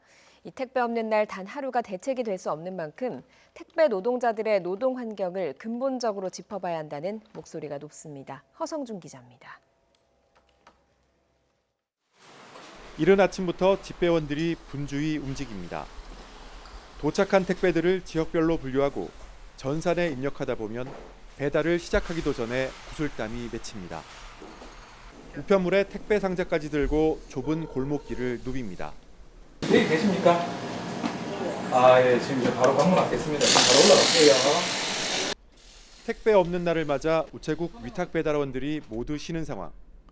사람은 줄었지만 물량은 2배로 늘었습니다. 폭염경보가 발령돼 체감온도는 이미 40도를 넘었지만 쉴 틈이 없습니다. 택배 하나 배달하는데도 뭐 주차 공간이 확보된 다음에 배달하니까 뭐 100m를 걸어가든 뭐 오래 걸어서 또 가야 되니까 무거운 걸 들고 이렇게 하면 아무래도 체력 소모가 많이 됩니다. 대형 택배업체 노동자들이 모처럼 평일 휴가를 얻었지만 모두가 그런 건 아닙니다. 우체국 집배원들을 비롯해 노조가 없는 소규모 택배업체나 쿠팡처럼 고용체계가 다른 곳의 노동자들은 제외됐습니다. 쉬는 노동자들의 빈자리는 결국 이들이 돌려막기로 메워야 하는 겁니다. 사정이 낮다는 집배원들도 변변한 휴가 한 번 제대로 가본 적이 없습니다. 내 동료가 자기가 맡은 업무를 다 하고 다시 내가 원래 하던 구역까지 들어와야 되기 때문에 제가 97년도에 정규 발령을 받아서 여지껏 우리 아들하고 사실 휴가를 못 가는 게 제일 아쉽습니다. 코로나19 확산 이후 택배 물량은 30% 이상 증가했습니다. 최근에는 심야 배송에 뛰어드는 업체들이 늘어나면서 택배 노동자들의 업무 강도는 더 세지고 있습니다. 과로사로 산재를 인정받은 택배 노동자만 벌써 7명에 이릅니다. 택배 없는 날이 현재 택배 시스템의 근본적인 구조 변화로 이어져야 하는 이유입니다. YTN 허성준입니다. 차기 대통령 선호도 조사에서 이재명 경기도지사가 더불어민주당 이낙연 의원을 처음으로 역전한 조사 결과가 나와서 주목됩니다. 21대 국회 첫 원내사령탑인 더불어민주당 김태년, 미래통합당 주호영 원내대표는 나란히 취임 100일을 맞았습니다. 국회 상황 알아보겠습니다. 김대근 기자. 네, 국회입니다. 네, 먼저 오늘 나온 여론조사 결과부터 정리해 주시죠. 네, 이재명 경기도지사가 차기 대통령 선호도 조사에서 선두를 지키던 더불어민주당 이낙연 의원을 제치고 1위에 오른 조사 결과가 나왔습니다. 여론조사 결과를 함께 보면서 얘기해 보도록 하겠습니다. 여론조사 전문기관 한국갤럽이 차기 정치 지도자 선호도를 조사한 결과입니다. 지난 11일부터 13일 사이 조사 결과와 지난달 7일부터 9일 사이 조사 결과를 비교해서 보고 계신데요. 이재명 지사는 이번 주 19%, 이낙연 의원은 17%로 나타났습니다. 이 지사는 6%포인트 상승, 이 의원은 7%포인트 하락했습니다. 주목할 점은 이 지사와 이 의원의 순위가 처음으로 바뀌었다는 겁니다. 같은 기관의 조사에서 이낙연 의원은 7개월 연속 선호도 20%대 중반으로 선두를 달렸는데요. 지난달 대법원 판결 이후 이재명 지사 선호도가 급상승하면서 역전됐습니다. 이재명 지사 여러 현안에 대한 적극적인 발언이 주목을 받았죠. 기본소득은 물론 중산층도 정부가 제공하는 주택에 수십 년 동안 살 수 있게 하는 기본주택을 주장하는 등 각종 정책에 대해서도 적극적인 목소리를 내고 있습니다. 이낙연 의원은 총리 시절 보여준 안정감과 위기 극복 능력을 강점으로 내세우고 있는데요. 이 의원은 이번 결과와 관련해 여러 현안에 대해 쌓인 실망과 답답함이 자신에게도 해당한다고 생각한다며 나부터 되돌아보는 계기로 삼겠다고 말했습니다. 최근 민주당, 통합당 지지율이 뒤집힌 것과 관련한 지지층의 불안감이 이재명 지사 선호로 이어진 것인지 또 이런 추세가 계속될지 주목되는데요. 다만 조사기관인 갤럽에서는 대선 후보는 당내 경선을 통해 선출하는데 민주당 지지층에서는 이 의원이 여전히 앞서고 있어서 아직 우열을 논하기는 어렵다고 분석했습니다. 네, 더불어민주당 김태년 원내대표는 오늘, 주호영 원내대표는 내일이 취임 100일인데요. 분위기가 사뭇 다르다고요. 네, 5월 7일 임기를 시작한 김태년 원내대표, 상임위원장 배분 협상에 이어서 최근 부동산 폭등에 대응하기 위한 종부세 강화, 임대차 3법을 처리하는 과정도 순탄치 않았습니다. 적극적인 리더십이란 평가도 있었지만 야당과의 불통을 지적받기도 했는데요. 부동산 정책에 대한 비판 여론 등으로 통합당의 지지율이 역전되면서 취임 100일에 구름이 끼었다는 말도 나옵니다. 관례적으로 하는 취임 100일 기자간담회도 수해 복구를 이유로 다음 주로 미뤘는데요. 이런 여러 상황을 고려한 듯 오늘 회의에서도 위안부 피해자 기림의 날과 광복절, 의사협회 휴진 등 현안에 집중했습니다. 들어보겠습니다. 집단 휴진을 철회하고 대화에 응해야 합니다. 보건당국이나 의료단체 모두가 가장 우선해야 할 것은 국민의 생명과 안전입니다. 반면 미래통합당은 지지율 반등으로 고무된 분위기입니다. 내일 취임 100일인 주호영 원내대표는 여론조사 결과에 일일비하지 않고 계속 최선을 다하겠다고 밝혔는데요. 그러면서도 이번 여론조사 결과가 민주당이 자신을 되돌아보는 계기가 되길 바란다며 공세를 폈습니다. 100일은 6석 거대 여당의 힘으로 독주하고 밀어붙이면서 국민과의 소통에는 소홀하지 않았는지, 또 야당과의 협치는 안중에도 안 둔 건 아닌지 돌아보라고 강조했습니다. 취임 100일 기자간담회에서도 민주당에 대한 비판을 이어갔는데요. 들어보겠습니다. 대통령과 집권 여당이 다수의 힘만 믿고 일방 독주하는 것도 민의가 아니라고 생각합니다. 그것은 민의에 대한 분명한 왜곡이자 역사에 대한 반동이라고 아니할 수 없습니다. 네, 취임 100일 여야 분위기가 이렇게 사뭇 다른 상황인데요. 다음 주 시작되는 결산국회에서는 여야가 어떤 모습을 보여줄지 주목됩니다. 지금까지 국회에서 YTN 김대근입니다. 네, 대통령 국정운영 지지도도 심상치가 않습니다. 갤럽 조사에서는 문재인 대통령의 지지율이 40%선이 붕괴돼서 취임 이후 최저치를 기록했고요. 부정평가가 일주일 만에 7%포인트 늘었습니다. 네, 여론조사 전문가인 배종찬 인사이트K 연구소장과 분석해보겠습니다. 어서 오세요. 오십시오. 안녕하십니까. 안녕하십니까. 배 소장님, 대통령 지지율이 부정평가가 일주일 만에 7%포인트 급증한 사례가 별로 없었다면서요? 그렇죠. 7%포인트라는 것은 이제 오차 범위를 벗어나는 정도의 움직임이거든요. 그러니까 지금 1000명 정도를 조사하면은 표본 오차가 플러스 마이너스 3.1%포인트, 아래 위로 하면 6.2%포인트인데 그보다도 더 넓게 변화가 생긴 거라고 볼 수가 있기 때문에 그만큼 이 타격을 받았던 원인과 이유가 있는 것이죠. 일반적인 상황은 아닌 거네요, 지금 그렇죠. 보니까. 보통 이제 문재인 대통령은 핵심 지지층이 상당히 견고한 임기 후반기에도 코로나19에 대한 호평으로 지지율 고공행진을 냈잖아요. 그런 만큼 견고한 지지율이었는데 7%포인트가 한 주일 만에 움직였다라고 하는 것은 그만큼 부동산 정책과 관련된 가중된 악재, 가중된 추가된 부정적 여론이 타격을 줬다고 봐야 되겠죠. 자, 부동산 여론이라고 말씀하셨는데 지지율이 취임 이후 최저치 지금 40% 지지선이 붕괴됐어요. 네. 보통 이 40%를 우리가 콘크리트 지지층의 기준 척도로 보지 않습니까? 콘크리트 지지층이라는 의미 부여도 가능한데 사실상 심리적 저지선이에요. 왜냐하면 2016년, 17년 5월 9일 대통령 선거에서 이 문재인 대통령, 당시 이제 문재인 후보가 받았던 이 표가 41.08%거든요. 그러니까 지금 39%라고 하는 한국 갤럽 자체 조사의 결과는 취임 이후의 최저치입니다. 그러니까 대통령 당선 이후에 득표율보다도 더 내려갔다. 일종의 심리적 저지선이 타격을 받았다, 붕괴됐다. 또 한편으로는 핵심 지지층이 이반하는 현상. 그러니까 핵심 지지층이라고 하는 것은 문재인 대통령을 견고하게 떠받쳐주고 있는 지지층이거든요. 호남도 있을 수가 있고 또 40대가 있고 또 이 화이트 칼라 사무직이거든요. 이들마저도 흔들렸다. 그러니까 기존의 정치적 정책적 이슈는 지지층들이 결집을 합니다. 이념적 기준이기 때문에. 그런데 부동산은 경제적 이슈거든요. 40대도 집 좀 삽시다. 화이트 칼라도 돈 모아서 대출 받아서 집 살 거예요. 좋은 곳에. 근데 이제 호남의 경우에는 아직도 견고한데 부동산 이슈가 강력하게 영향을 줄 수 있는 계층에는 이 핵심 지지층임에도 불구하고 타격과 영향을 받은 것으로 나타나고 있는 것이죠. 뭐 부동산 이야기를 계속 해주시고 있는데 말씀하신 대로 긍정평가는 일단 30대에서 가장 크게 떨어진 것으로 나타났고 지역도 서울에서 가장 크게 떨어진 것으로 나타났습니다.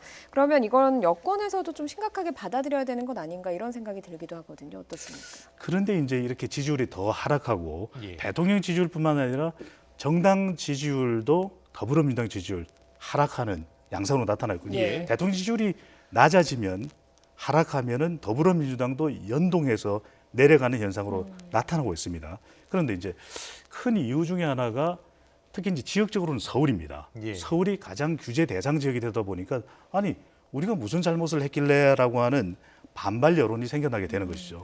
그러니까 서울에서 집중적으로 부정적인 여론이 만들어지고 있고 특히 이제 30대의 경우에는 잠시 회복이 됐습니다. 잠시 회복이 됐던 시점이 부동산 공급 확대 방안이 나올 것이다라고 예정이 됐던 시점이었거든요. 기대감을 가집니다. 아, 그러면 나도 이제 집을 살 수 있겠지. 근데 그 공급 확대 방안이 더불어민주당 내부에서도 반발이 나왔어요. 이견이 생긴 거죠. 불협화음이 생기면서 결국 부동산 정책은 신뢰 문제입니다. 믿지 못하겠다. 그리고 2028년까지 확대 방안이니까 그때까지 내가 집 사지 않고 기다리란 말이냐. 물론 이제 그 전에부터 공급은 되겠지만 이런 이제 불신이 확대되면서 30대가 회복되던 것이 다시 주저앉아 버렸거든요. 또 하나 중요한 것이 가정주부층입니다.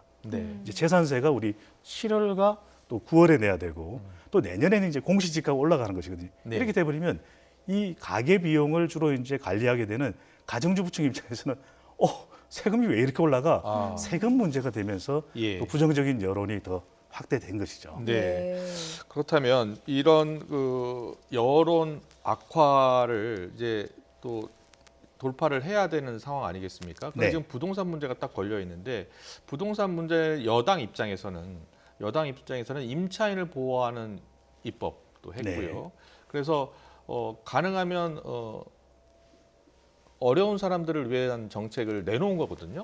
그럼에도 불구하고 실제로 여론조사는 반영이 안 되는 이유는 어디에 있는 걸까요? 아직 정책이 제대로 반영이 실제로 안 돼서 그런 건가요? 아니면 다른 이유 때문인가요? 정책적 효과는 이제 기다리면 또 나타날 수가 있습니다. 근데 이제 여론은 더 빨리 선제적으로 반응을 하는 것이거든요. 근데 결국 이제 부동산 정책이라고 하는 것은 만인을 만족시킬 수 있는 정책은 없는 것이거든요. 근데 아주 예민합니다. 또 민감합니다. 왜? 내가 살 집인 동시에 땅, 부동산 가장 중요한 재테크 수단이기도 합니다. 조금 이제 주식적으로 돌아가고 있기도 하지만 가장 중요한 것은 거주하는 집이기 때문에 이게 어떤 정책을 정부에서 내놓더라도 결국에는 이게 성과로 당장 평가하기보다는 신뢰 또 얼마만큼 효과가 있겠느냐로 판단을 하게 되거든요. 기대감으로. 근데 이게 기대하기가 쉽지 않다. 서울에서는 계속해서 집값이 상승할 가능성이 높고 또 한편으로는 전세, 월세 이 매물이 실종되는 것 아니냐라고 하는 걱정. 또 한편으로는 2+2니까 4년 뒤에는 어떻게 하느냐. 그러니까 이제 사람들이 보면 긍정적인 것보다는 또 부정적인 현상 때문에 걱정을 많이 하게 되거든요. 이것 자체가 다 보완이 돼야 되는데 정부에서도 계속해서 후속 대책이 나오기는 하는데 그것이 충분히 만족이나 기대를 줄 만큼 나오기는 또 쉽지가 않습니다. 그러다 보니까 여론은 우리 긍정적이보다는 논란이 길어지게 되면 이제 부정적으로 나타나게 되고 또 하나는 이 정부에서 또 인사 관련된 논란이 있는 거죠. 청와대 이제 수석 보좌진도 부동산과 관련된 논란 이런 것들이 발생을 하다 보니까 우리 이제 국민들이 인식이 중요한데 행동 심리학 쪽에서는 계속 논란이 되다 보면 긍정적인 것보다는 또 부정적인 걸 더 보게 되는 현상. 그러니까 이 조지 레이코프 미국의 이제 유명한 언어학자가 한 이야기대로 코끼리는 생각하지 마. 부동산 관련해서 계속 정부가 이야기를 하면 할수록 문제가 해결되기보다는 오히려 더 논란의 늪속으로 빠져드는 그런 현상도 나타나고 있는 것이죠. 그럼 어떻게 하는 게 이 지지율 반등을 위해서는 정부가 어떤 정책을 어떻게 펴야 되는 겁니까? 부동산은 결국은 이 이해관계가 대부분의 국민에게 지금 걸려 있는 것이죠. 뭐 가구주도, 세대주도 있겠지만 가족들도 있기 때문에 이럴 때 가장 핵심한 건 사람들이 쉽게 이해할 수 있게끔 부동산 정책의 취지와 목적이 무엇인가를 분명하게 이해할 수 있게 해주는 것이 중요합니다. 그러니까 투기를 건절하겠다. 그리고 실수요자가 집을 얻는데 집을 사는데 크게 어려움이 없게끔 만들겠다. 이게 핵심이거든요. 바로 그 부분을 특히 강조할 필요가 있고 나머지는 이제 시장의 이 작용들을 또 시장에서의 반응들을 지켜보면서 점차적으로 보완을 하면 되는 것이고 더 중요한 것은 이 중도층도 지금 상당히 이탈하고 있거든요. 대통령의 핵심 지지층도 영향받고 있거든요. 이들이 가장 기대하고 있는 대통령이 이제 2년도 임기가 채 남지 않았기 때문에 기대하고 있는 것은 개혁 과제입니다. 검찰 개혁이 어떻게 완성이 될 것이냐. 그래도 꼬여있는 북한과의 관계지만 어떻게 이 부분에 대해서 우리가 한 걸음 더 진전시킬 수 있냐. 이런 쪽에 좀 집중하는 모습을 보이는 것이 부동산에만 계속 매여 있는 것보다는 더 나을 수가 있겠죠. 알겠습니다. 부동산에만 매여 있는 것보다는 여러 정책으로 좀 이렇게 집중도를 분산시킬 필요가 있겠다 이런 이야기를 해주셨는데 그렇죠. 일단 문 대통령의 긍정 평가가 39%가 나오면 네. 40%율이 붕괴가 했습니다. 그러면 레임덕 이야기가 나올 수밖에 없는 시점이 아닌가 이런 이야기도 나오고 있습니다. 역대 대통령의 집권 후반기 지지율이 40% 이하로 떨어질 때는 어땠습니까? 아직까지 문 대통령의 레임덕을 이야기는 좀 섣부르다. 레임덕이라는 건 적어도 우리가 지지율 수치로만 놓고 보면 25% 미만으로 내려갈 때 대통령의 국정 수행과 운영이 마비되는 상태거든요.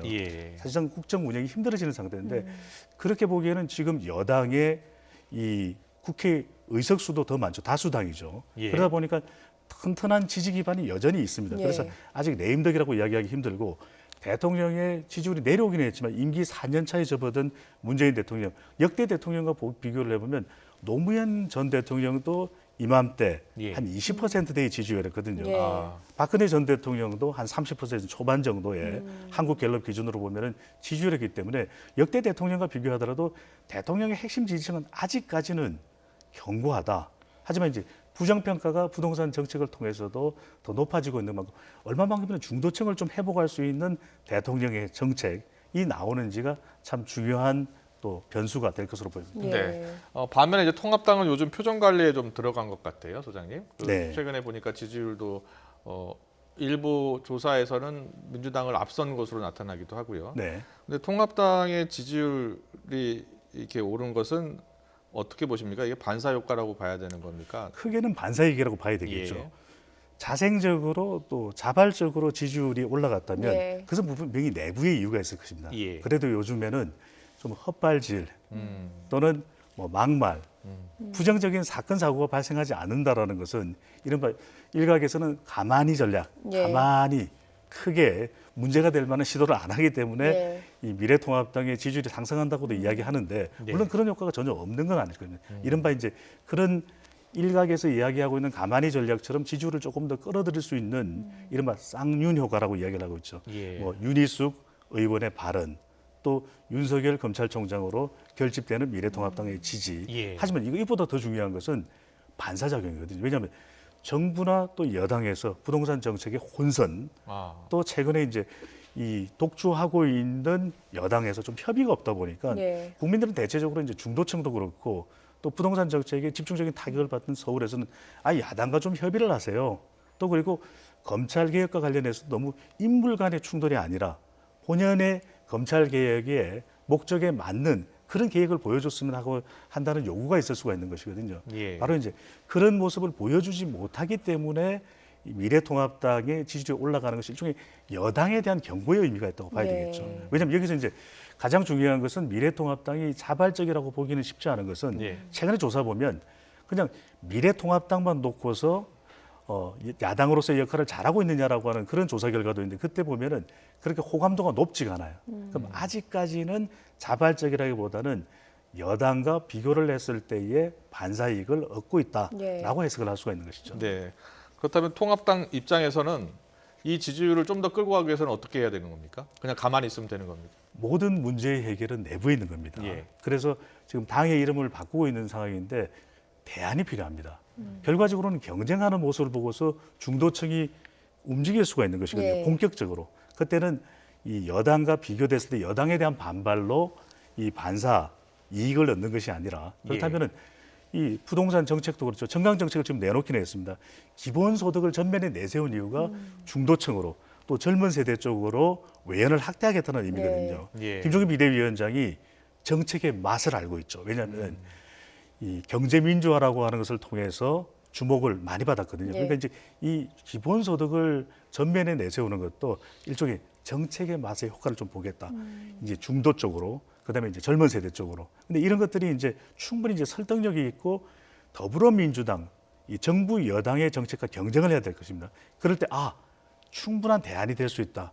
이런 판단과 인정을 받을 경우에는 이 미래통합당의 지지율도 올라갈 수 있겠죠. 그러니까 좀 다소 시간이 걸릴 수밖에 없어 보입니다. 근데 더 중요한 것은 바로 이제 내년 서울시장 선거죠. 서울시장 선거는 부동산 선거가 될 가능성이 높기 때문에 1차적인 이 여론의 평가는 내년 서울시장에서 부동산 선거가 될 가능성이 높은데 어떤 후보를 또 그때까지 얼마나 빨리 미래통합당이 변화할 수 있느냐, 유권자의 마음을 끌어들일 수 있느냐가 가장 중요한 대목으로 보입니다. 네, 알겠습니다. 여론은 생물처럼 움직이는 거니까요. 네. 네, 또 지지율의 변화가 어떻게 나타날지 그렇죠. 선거는 또 지켜봐야죠. 미생물이라고 그러거든요. 예. 네, 그래서 선거는 이 정치인 생물보다 더 중요하니까 어떤 전략과 국민들의 마음을 사로잡느냐 이것이 중요해 보입니다. 알겠습니다. 여기까지 듣도록 하겠습니다. 지금까지 배종찬 인사이트 K 연구소장이었습니다. 고맙습니다. 감사합니다.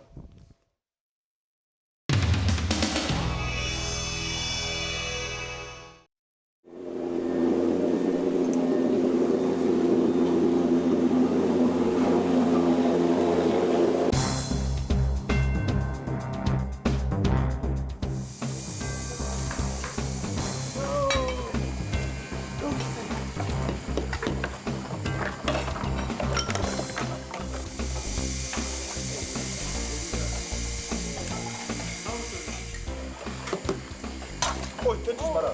깨진다. 화났나? 왔구나. 가벼운 거라. 방금 뭐 했나? 저쪽에 있는 것도 일로 날라주셔야 돼요. 이거 다 대줘요. 저거 다 옮겨줘요.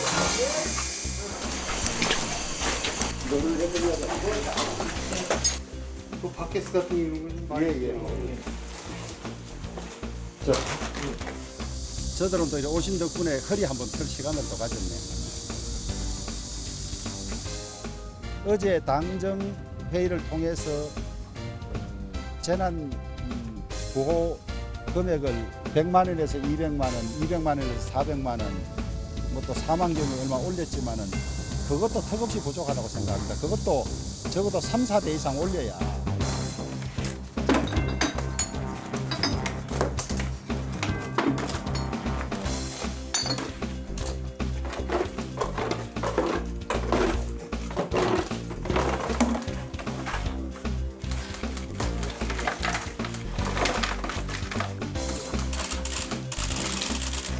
이걸 한두 개 더 구해야 돼. 구해온데 선전하고 있네.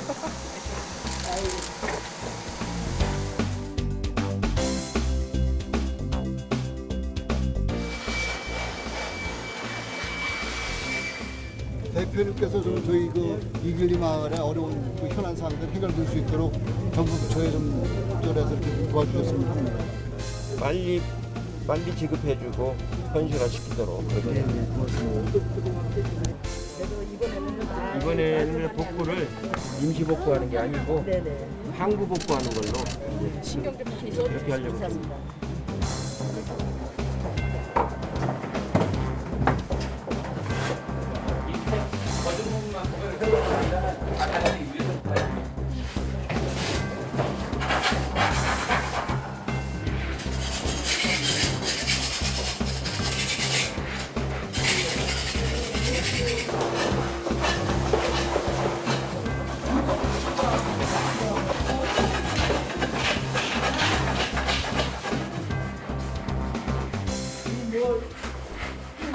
제대로 한 거라고 하면서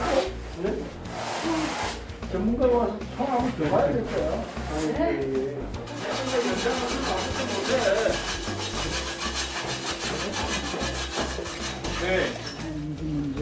여러 가지 국방부하고 협의하고 행안부하고 협의를 해서 우리 대표님 계시는 동안에 해결을 좀 해주셔야 돼요.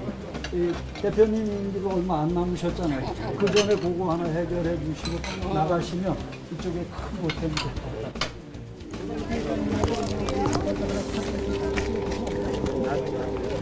지금 정리하느라고 그냥 민주병원이라는 신내랑 분이 이렇게 다 아프신 거거든요. 큰일 났네. 힘내세요.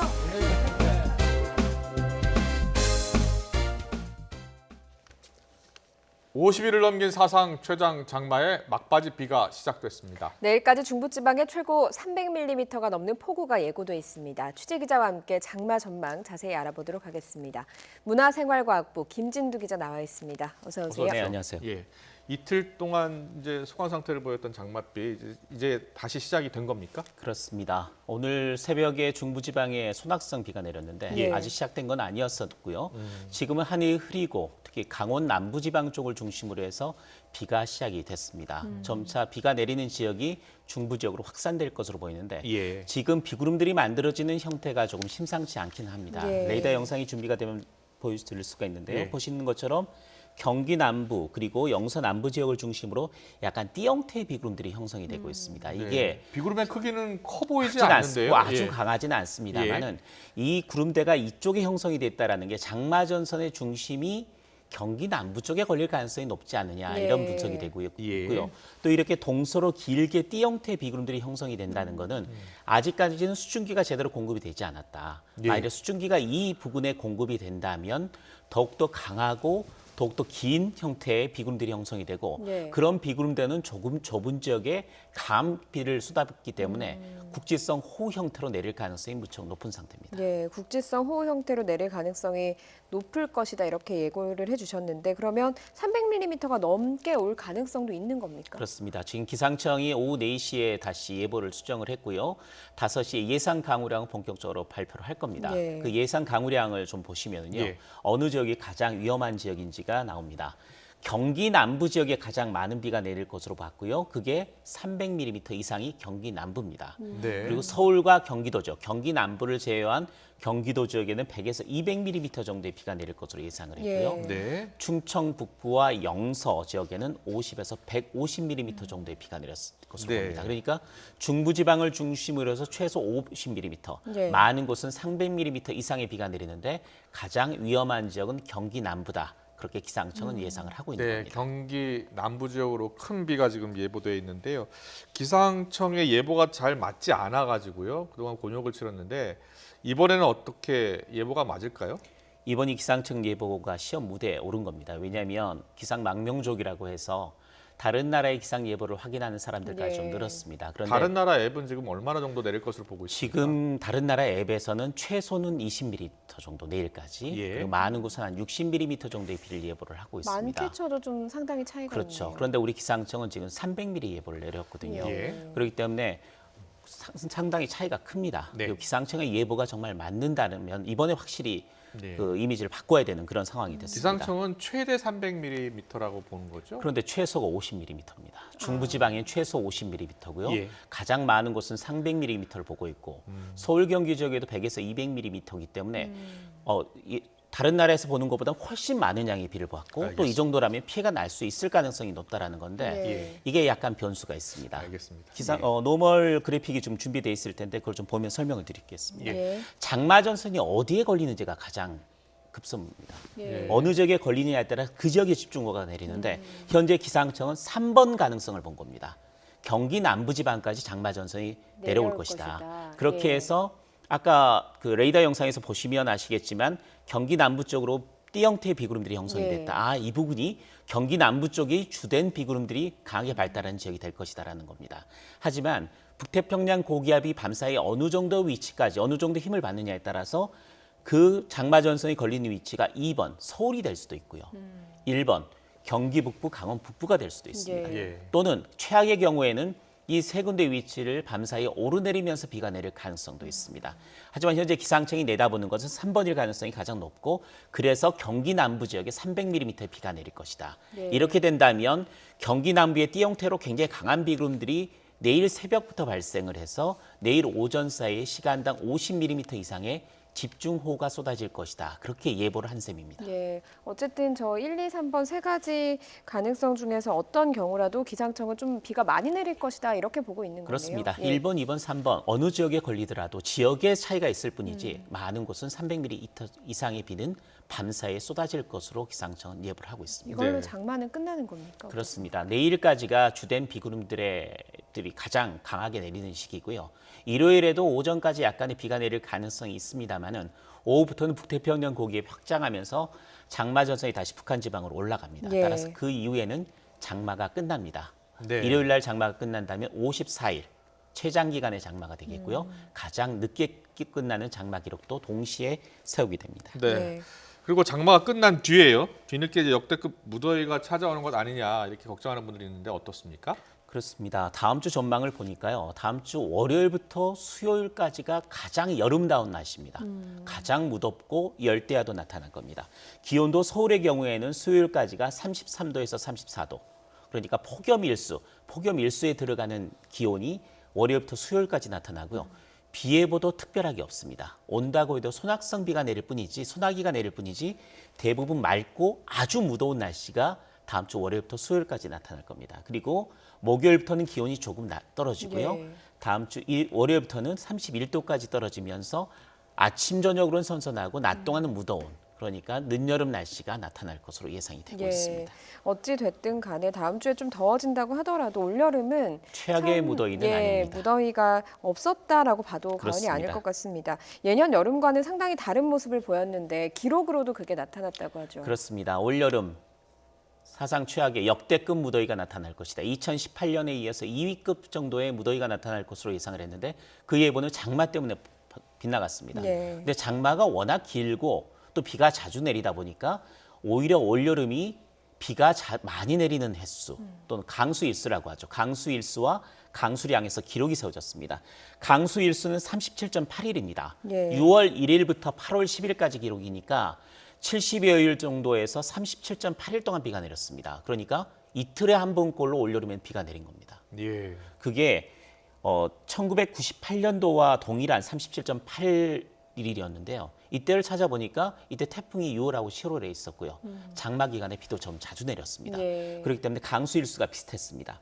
그리고 강수량은 역대 2위를 기록했습니다. 2011년 942.2mm가 내렸는데 그에 이어서 879mm로 역대 2위. 그런데 아직 여름 끝나지 않았습니다. 조금 더 내리겠고요. 평년에 비해서는 거의 2배 가까운 양의 비가 올 여름 동안에 쏟아졌습니다. 기온이 역대급 무더위가 될 것이라고 생각했는데 장마가 길어지면서 정말 사상 최초의 현상도 나타났습니다. 6월 기온보다는 7월 기온이 보통 더 높습니다. 그런데 올해는 6월이 기록적인 6월 더위가 나타나서 역대 가장 더운 6월이었습니다. 7월엔 장마 때문에 기온이 낮아서 선선한 7월이 되면서 6월 기온이 7월 기온보다 높은 기온 역전 현상이 사상 최초로 나타났습니다. 네, 김진우 기자가 며칠 전 출연하셔서 태풍 전망 해주셨잖아요. 그래서 8월 말부터 9월 중순까지 태풍이 올라올 수도 있다라고 하는데 그 전망에는 변함이 없는 겁니다. 그렇습니다. 8월 하순부터는 북태평양 고기압 세력이 조금 수축하면서 말씀드렸듯이 태풍의 길이 한반도로 열리게 됩니다. 이때 필리핀 부근에서 태풍이 발생한다면 이 태풍의 길을 따라서 한반도로 태풍이 올라올 가능성이 굉장히 높다라고 말씀을 드렸는데 현재 기상청의 슈퍼컴퓨터 또 수치예보 모델이 모의한 바를 보면 8월 25일 정도까지 우리나라에 태풍이 올라올 가능성은 좀 없습니다. 다만 그때까지는 국지성 호우 가능성은 한두 차례 정도 있지만 태풍 가능성은 없다. 하지만 8월 25일 정도쯤에는 굉장히 많은 태풍들이 우리나라 먼 남해상에 형성이 되기 시작했다. 그중에 하나는 일본 쪽으로 올라가는 것도 있고 중국 쪽으로 들어가는 것도 있지만 그 이후에 발생되는 것들은 우리나라로 올라올 가능성이 있다. 그래서 8월 하순, 8월 말 정도부터 9월 중순 정도까지는 최소한 1개 정도, 많게는 2개 정도의 강력한 태풍이 올라올 수도 있기 때문에 주의를 기울여야 된다고 말씀드릴 수 있습니다. 네, 알겠습니다. 여기까지 듣도록 하겠습니다. 지금까지 문화생활과학부 김진두 기자였습니다. 고맙습니다. 다음 소식입니다. 북한 김정은 위원장이 당 정치국 회의를 열어서 수해 피해 규모를 구체적으로 공개하고 대책을 논의했습니다. 김 위원장은 피해 복구를 서두를 것을 지시했지만 외부 지원은 받지 않겠다는 뜻을 분명히 했습니다. 김문경 기자가 보도합니다. 북한 관영 매체가 최근 집중호우에 따른 재난 규모를 공개했습니다. 이번 폭우로 약 390제곱킬로미터의 농경지가 피해를 입었고 주택 16,680여 세대, 공공건물 630여 동이 파괴되거나 침수됐다고 전했습니다. 또 발전소 2기 붕괴하거나 각종 도로와 다리, 철길이 끊어지고 강원도와 황해북도 주민들은 커다란 생활고를 겪고 있다고 밝혔습니다. 피해가 확산하자 김정은 위원장이 당 의사결정기구인 정치국 회의를 열어 복구를 서두를 것을 지시했습니다. 김 위원장은 수재민들이 있는 상황에서 10월 10일 당 창건 75주년을 맞이할 수는 없다며 피해 지역 주민들의 요구대로 새롭게 건설하라고 강조했습니다. 그러면서 코로나19 상황을 감안해 폭우 피해와 관련한 외부 지원은 받지 않겠다며 국경을 닫고 방역 사업도 엄중히 진행하라고 덧붙였습니다. 김 위원장의 지원 거절은 코로나19 예방과 함께 자력갱생으로 주민 결속을 도모하겠다는 뜻도 담긴 것으로 보입니다. 이에 따라 북한의 홍수 피해와 관련한 유엔과 우리 정부의 대북 지원 노력은 당분간 실행되지 못할 것으로 관측됩니다. 이런 가운데 북한은 개성 출신 탈북민의 월북으로 코로나19 특별 경보가 내려졌던 개성 지역 봉쇄령을 3주 만에 해제했습니다.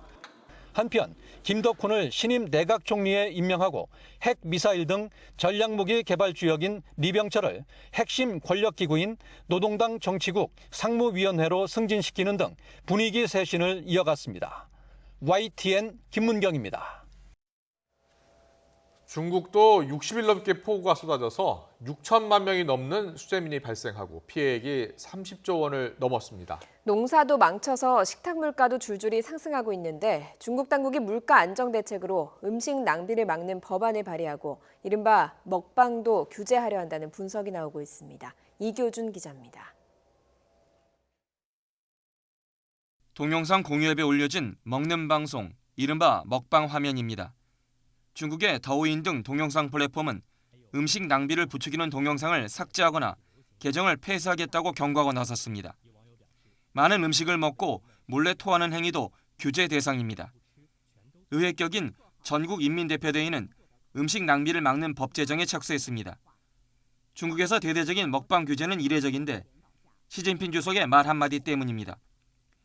시 주석은 최근 음식 낭비 현상이 가슴 아프다며 음식 낭비를 막아야 한다고 지시한 것으로 전해졌습니다. 이에 발맞춰 CCTV 등 중국 매체는 음식 낭비 금지 캠페인에 앞다퉈 나서고 있습니다. 인민일보는 외식 낭비를 막기 위해 더 강력한 조치가 사회 전반에 걸쳐 추진돼야 한다고 강조했습니다. 우한 등 일부 지방자치단체도 식당 손님 수보다 1인분 덜 주문하자는 운동을 시작하는 등 보조를 맞추고 있습니다. 앞서 시 주석은 지난달 말 지린성 곡창지대를 찾아 옥수수밭을 둘러보며 식량 생산의 중요성을 강조했습니다. 이어 음식 낭비를 강하게 질책한 것은 코로나19와 홍수 피해 등의 여파로 일부 지역에서 식탁 물가가 급등세를 보이면서 불만이 커지고 있는 상황과 무관하지 않다는 분석도 있습니다. YTN 이교준입니다.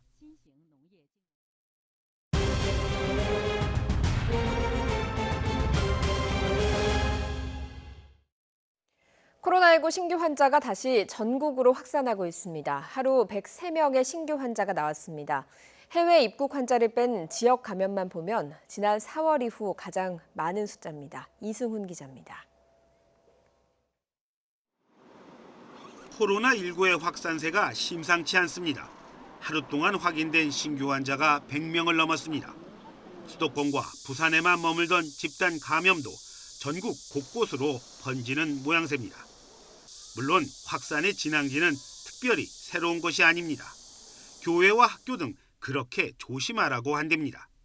감염의 전파고리가 끊기길 숨죽이며 기다린 모두를 더 불안하고 힘 빠지게 하는 이유입니다. 방역당국은 지금의 상황이 매우 엄중하다고 다시 한번 경고합니다. 교회, 방문 판매업체, 시장, 학교 등에서 환자 발생이 계속 증가하고 있는 엄중한 상황입니다. 여러 다중이용 시설에서 동시다발적으로 발생하고 있어 감염 확산이 매우 염려되고 있습니다. 엄중한 만큼 조치도 엄정히 하기로 했습니다. 역학조사를 피하거나 방해하거나 그러다가 감염이 확산하면 그땐 구상권 등으로 반드시 책임을 묻겠다는 겁니다. 또 국민의 건강과 생명은 이념과 사상에 앞선다고 방역당국은 강조했습니다. YTN 이승훈입니다. 남대문 시장에 이어서 동대문 패션 상가에서도 연쇄 감염이 확인됐습니다. 상가와 교회 전방위로 확산하면서 서울에서만 하루 신규 확진자가 32명에 달해서 5개월여 만에 가장 많이 늘었습니다. 이상순 기자입니다. 서울 동대문 패션타운 통일상가 주변에 임시 선별진료소가 설치됐습니다. 상가 1층에서 일하는 상인 부부가 코로나19 확진 판정을 받자 다른 상인도 검사를 받고 있습니다. 부부와 같은 상가에서 일했던 아들과 함께 휴가를 떠났던 형까지 추가로 확진되는 등 연쇄 감염으로 이어졌습니다. 즉각 대응반이 출동해 중구 보건소와 역학조사 및 접촉자 조사를 실시 중이며 해당 상가는 임시 폐쇄 조치 및 긴급 방역을 실시했습니다. 하지만 상가는 불특정 다수가 이용하는 장소여서 신용카드 사용 내역 등으로 모든 접촉자를 추적하는 데 한계가 있습니다. 그만큼 N차 감염 위험이 큽니다. 집단 감염이 발생했던 롯데리아 모임과 관련해서도 확진자가 추가됐습니다. 대부분은 확진 판정을 받기 전까지 지점에 출근한 것으로 전해져 방역당국이 접촉자 파악에 주력하고 있습니다. 서울 성북구 사랑제일교회에서도 이틀 만에 확진자가 10여 명으로 급증했습니다. 교회와 전통시장 등에서 감염자가 잇따르며 서울 지역 확진자는 하루에 30명 넘게 늘었습니다. 구로구 콜센터 집단 감염이 확산하던 지난 3월 10일에 46명에 이어 두 번째로 많습니다. 서울시는 다중시설에서 시작한 감염이 자칫하면 이번 주말 급격히 확산할 수 있는 만큼 필요한 모든 조치를 취할 방침입니다. YTN 이상순입니다. 이처럼 상황이 심상치 않자 정부는 수도권에서 사회적 거리두기 단계를 높이는 방안을 검토하고 있습니다. 이동이 많은 연휴를 앞두고 긴장감은 더 높아지고 있습니다. 홍선기 기자가 보도합니다. 하루 확진자가 결국 100명을 돌파하고 이 가운데 수도권 확진자가 80%를 넘어서면서 방역당국의 긴장감은 더욱 높아졌습니다. 감염 경로를 보면 상황은 더 우려스럽습니다. 소규모 교회와 요양병원 등 취약시설은 물론 시장이나 패스트푸드점 등 생활에 밀접한 장소가 많기 때문입니다. 모두 동시다발적으로 확진자를 양산해 지역 감염으로 번질 수 있는 위험이 있는 장소들입니다. 상황이 심각해지자 정부는 중앙재난안전대책본부 회의에 이어 곧바로 긴급 관계장관 회의를 열었습니다. 장마와 휴가철을 맞아 긴장감이 떨어지면서 사회적 거리두기가 제대로 지켜지지 않고 있다며 거리두기 격상 가능성도 언급했습니다. 상황이 좀 더 악화되면 수도권을 대상으로 사회적 거리두기를 2단계로 높이는 방안을 검토하지 않을 수 없습니다. 그러나 사흘 연휴가 시작되고 대규모 집회를 강행하려는 움직임도 있어 걱정은 더 커지고 있습니다. 또 장마가 끝나면 본격적인 휴가 행렬도 예상돼 방역에는 더욱 어려움이 커질 것으로 보입니다. YTN 홍선기입니다. 대선 투톱 구석을 마무리한 미국 민주당의 바이든 해리스 팀이 트럼프 대통령의 아픈 곳이라고 할 수 있는 코로나19 부실 대응 문제를 거듭 제기하고 나섰습니다. 오는 11월 미국 대선은 결국 코로나19가 가장 큰 이슈가 될 것으로 보입니다. 조승희 기자입니다. 팀을 이루자마자 트럼프 대통령 맹공에 나선 민주당 바이든 해리스 팀이 이번에는 마스크 착용 의무화 카드를 들고 나왔습니다. Every single American should be wearing a mask when they're outside for the next 3 months at a minimum. Every governor should mandate. 바이든 후보는 마스크 착용이 늦어져 억울한 죽음이 잇따랐다며 대통령도 교훈을 얻었기를 바란다고 비꼬기도 했습니다.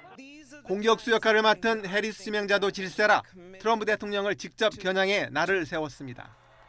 코로나19 확산을 거론하며 자리에 맞지 않는 사람을 뽑으면서 일어난 일이라면서 미국이 누더기가 되고 있다고 맹비난했습니다. 그러면서 바이든 후보야말로 진정한 리더십을 보여주고 있다고 치켜 세웠습니다. That's what real leadership looks like. We just witnessed real leadership, which is Joe Biden said that as a nation, we should all be wearing a mask. 트럼프 대통령은 기다렸다는 듯 조 바이든이 책상머리에 앉아 사는 환경이 다른 이들에게 일률적으로 마스크를 씌우려 한다며 좋은 정치여행이라고 비꼬았습니다.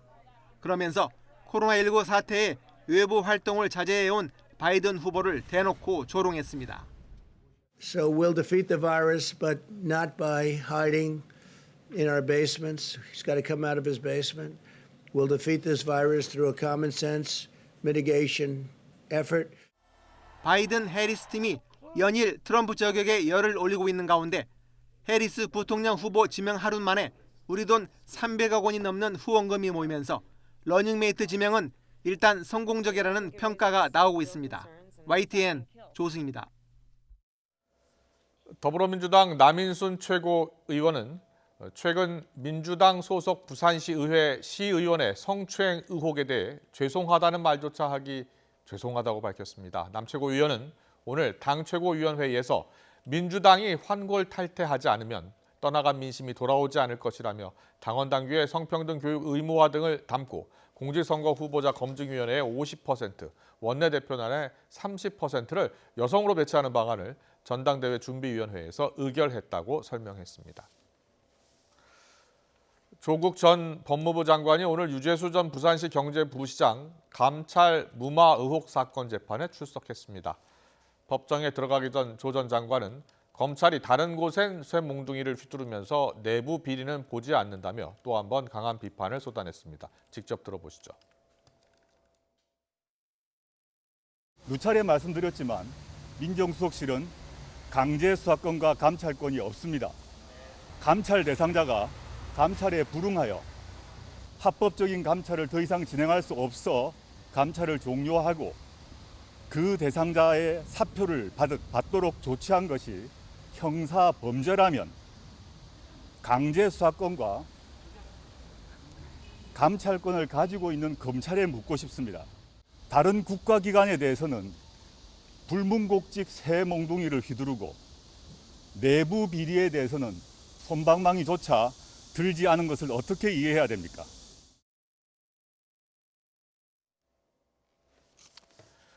내일로 광복 75주년을 맞지만 한일 관계는 그 어느 때보다 꼬여 있습니다. 과거사 문제와 무역 갈등, 안보 협력 부재 등 말 그대로 전방위적인 갈등 속에서 한일 관계는 안개 속을 헤매고 있습니다. 임성호 기자가 정리했습니다. 2년 전 우리 대법원은 일본 전범 기업들의 강제징용 배상 책임을 확정 판결했습니다. 강제동원 위자료 청구권은 청구권 협정의 적용 대상에 포함된다고 볼 수 없습니다. 하지만 일본 측은 무시로 일관했고 우리 법원이 일본 제철에 국내 자산을 압류할 수 있다는 결정문을 공시 송달하기에 이르렀습니다. 일본 제철은 즉시 항고하며 지연 작전에 나섰고 일본 정부는 관세 인상과 송금 정지 등 온갖 보복 조치를 취할 수 있다고 엄포를 놨습니다. あらゆる選択肢を視野に入れて毅然と対応していきたいと思います。 지난해 11월 임시 봉합됐던 한일 무역 갈등도 다시 진행 중입니다. 우리 정부가 반도체 수출 규제 해제 요구를 거절한 일본을 세계 무역기구 WTO에 제소하는 절차를 재개하자 일본 정부도 전담 부서를 꾸리며 맞서고 있습니다. 무역 갈등이 다시 고조되면서 한일 군사정보보호협정 지소미아 종료 문제도 재차 수면으로 떠올랐습니다. 일본이 무역보복 철회를 차일피일 미루는 데 대해 우리 정부는 언제든 지소미아 종료가 가능하다며 대일 압박에 나선 상황입니다. 지소미아는 날짜에 구애받지 않고 우리 정부가 언제든지 종료 가능하며 협정을 1년마다 연장하는 개념은 현재 적용되지 않습니다. 여기에 일본 정부가 적기지 공격 능력을 언급하며 전수 방위 원칙을 우회하려는 움직임을 보이는 것도 한일 갈등을 키우고 있습니다. 저희는 일본이 평화헌법을 토대로 한 전수방위 기본 개념을 견지하고 있는 것으로 알고 있습니다. 치유하지 못한 과거사 문제가 경제전쟁과 안보 갈등으로 옮겨붙은 상황에서 75번째 맞는 광복절은 또다시 한일 관계의 고비가 될 전망입니다. YTN 임성호입니다. 프로야구 LG 김민성과 기아 나주환이 경기 중 언쟁을 벌인 장면이 논란이 되고 있습니다. 2루 주자 김민성의 행동이 이른바 사인 훔치기 의심을 산 건데요. LG는 오해라고 해명했지만 일단 사인 훔치기 자금에 곤혹스러운 모습입니다. 양시찬 기자입니다. 2회 말 무사 1, 2루 주자 김민성이 3루 쪽을 향해 무언가 말을 하는 장면이 포착됩니다. 알고 보니 기아 3루수 나주환과 말다툼을 벌이는 중이었습니다. 주심이 잠시 경기를 멈추고 주의를 줬지만 김민성이 3루까지 진루한 뒤에도 두 선수의 신경전은 이어졌습니다. 김민성이 2루에서 헬멧을 벗고 있었던 게 발단입니다. 2루 주자가 헬멧을 벗었다 다시 쓰면서 포수 사인을 더그아웃에 전달한 것으로 의심할 수 있는 장면. 나주환은 투수에게 주자 행동을 신경 쓰지 말라고 소리쳤고 이에 자극받은 김민성이 사인 훔친 게 아니라고 발끈하면서 언쟁이 시작된 겁니다. 결과적으로 김민성이 헬멧을 쓴 뒤 포수가 사인을 전달한 사실이 확인되면서 논란은 일단락됐습니다. 역시 해프닝으로 마무리됐지만 LG는 지난달 28일에도 사인 훔치기 논란으로 한 차례 홍역을 치렀습니다. 김현수 홈런 뒤 더그아웃에서 사인 잘 봤다는 오지환의 발언이 생중계됐고 사인 잘 봤어. 혹시 이후 카메라를 가리키며 입단속시키는 김현수의 모습까지 노출되면서 야구 팬들의 의심을 샀습니다.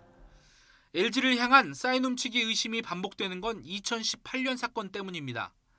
당시 LG는 상대팀의 구종별 사인을 더그아웃 복도에 붙여놨다가 KBO로부터 벌금 2천만 원 징계를 받았습니다. 가을 야구를 향한 치열한 순위 싸움에 집중해야 하는 시기. 이딴 사인 훔치기 잡음이 터져나오면서 LG는 선수단 사기나 경기력에도 영향이 미칠까 걱정하는 모습입니다. YTN 양시창입니다.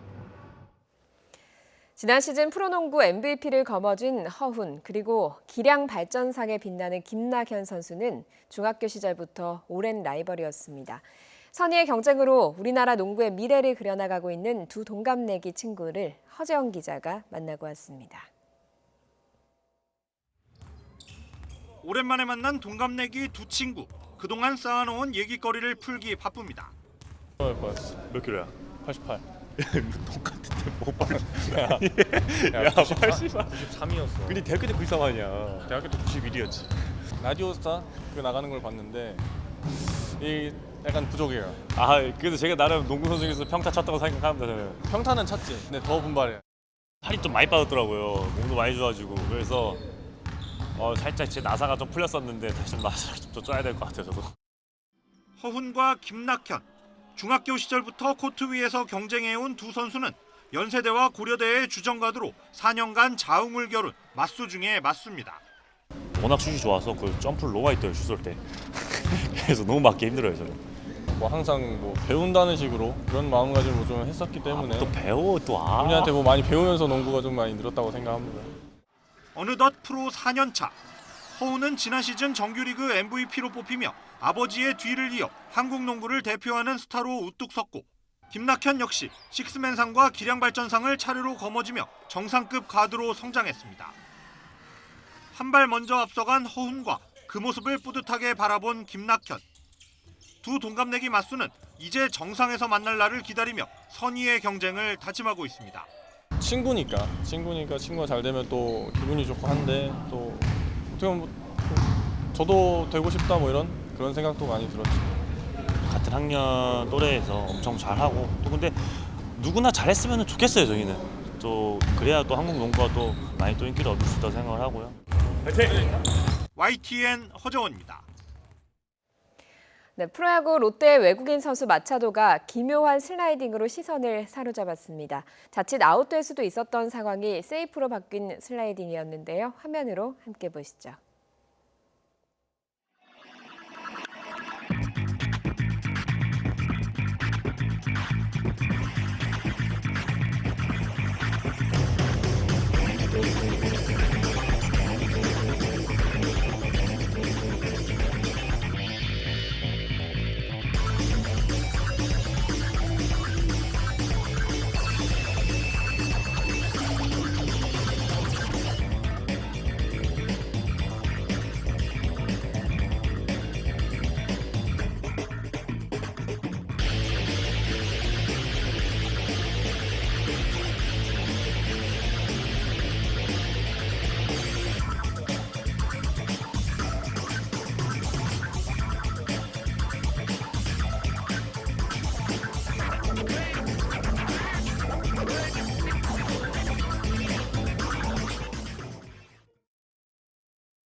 오늘 내일 늦은 밤부터 서울 등 중서부 지방은 막바지 장맛비가 강하게 쏟아지겠습니다.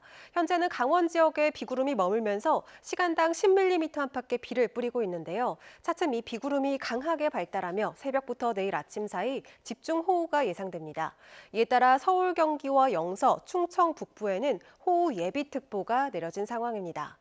내일까지 경기 남부 많은 곳에 300mm 이상 폭우가 쏟아지겠고요. 서울과 그 밖의 경기 지역에도 최고 200mm의 많은 비가 오겠습니다. 때문에 중부지방은 여전히 산사태 위기경보 심각 단계가 발령 중입니다. 산사태와 저지대 침수 등 호우 피해 발생하지 않도록 철저히 대비해 주시기 바랍니다. 한편 동해안과 충청 이남 지방은 폭염특보 속에 찜통더위가 이어지고 있는데요.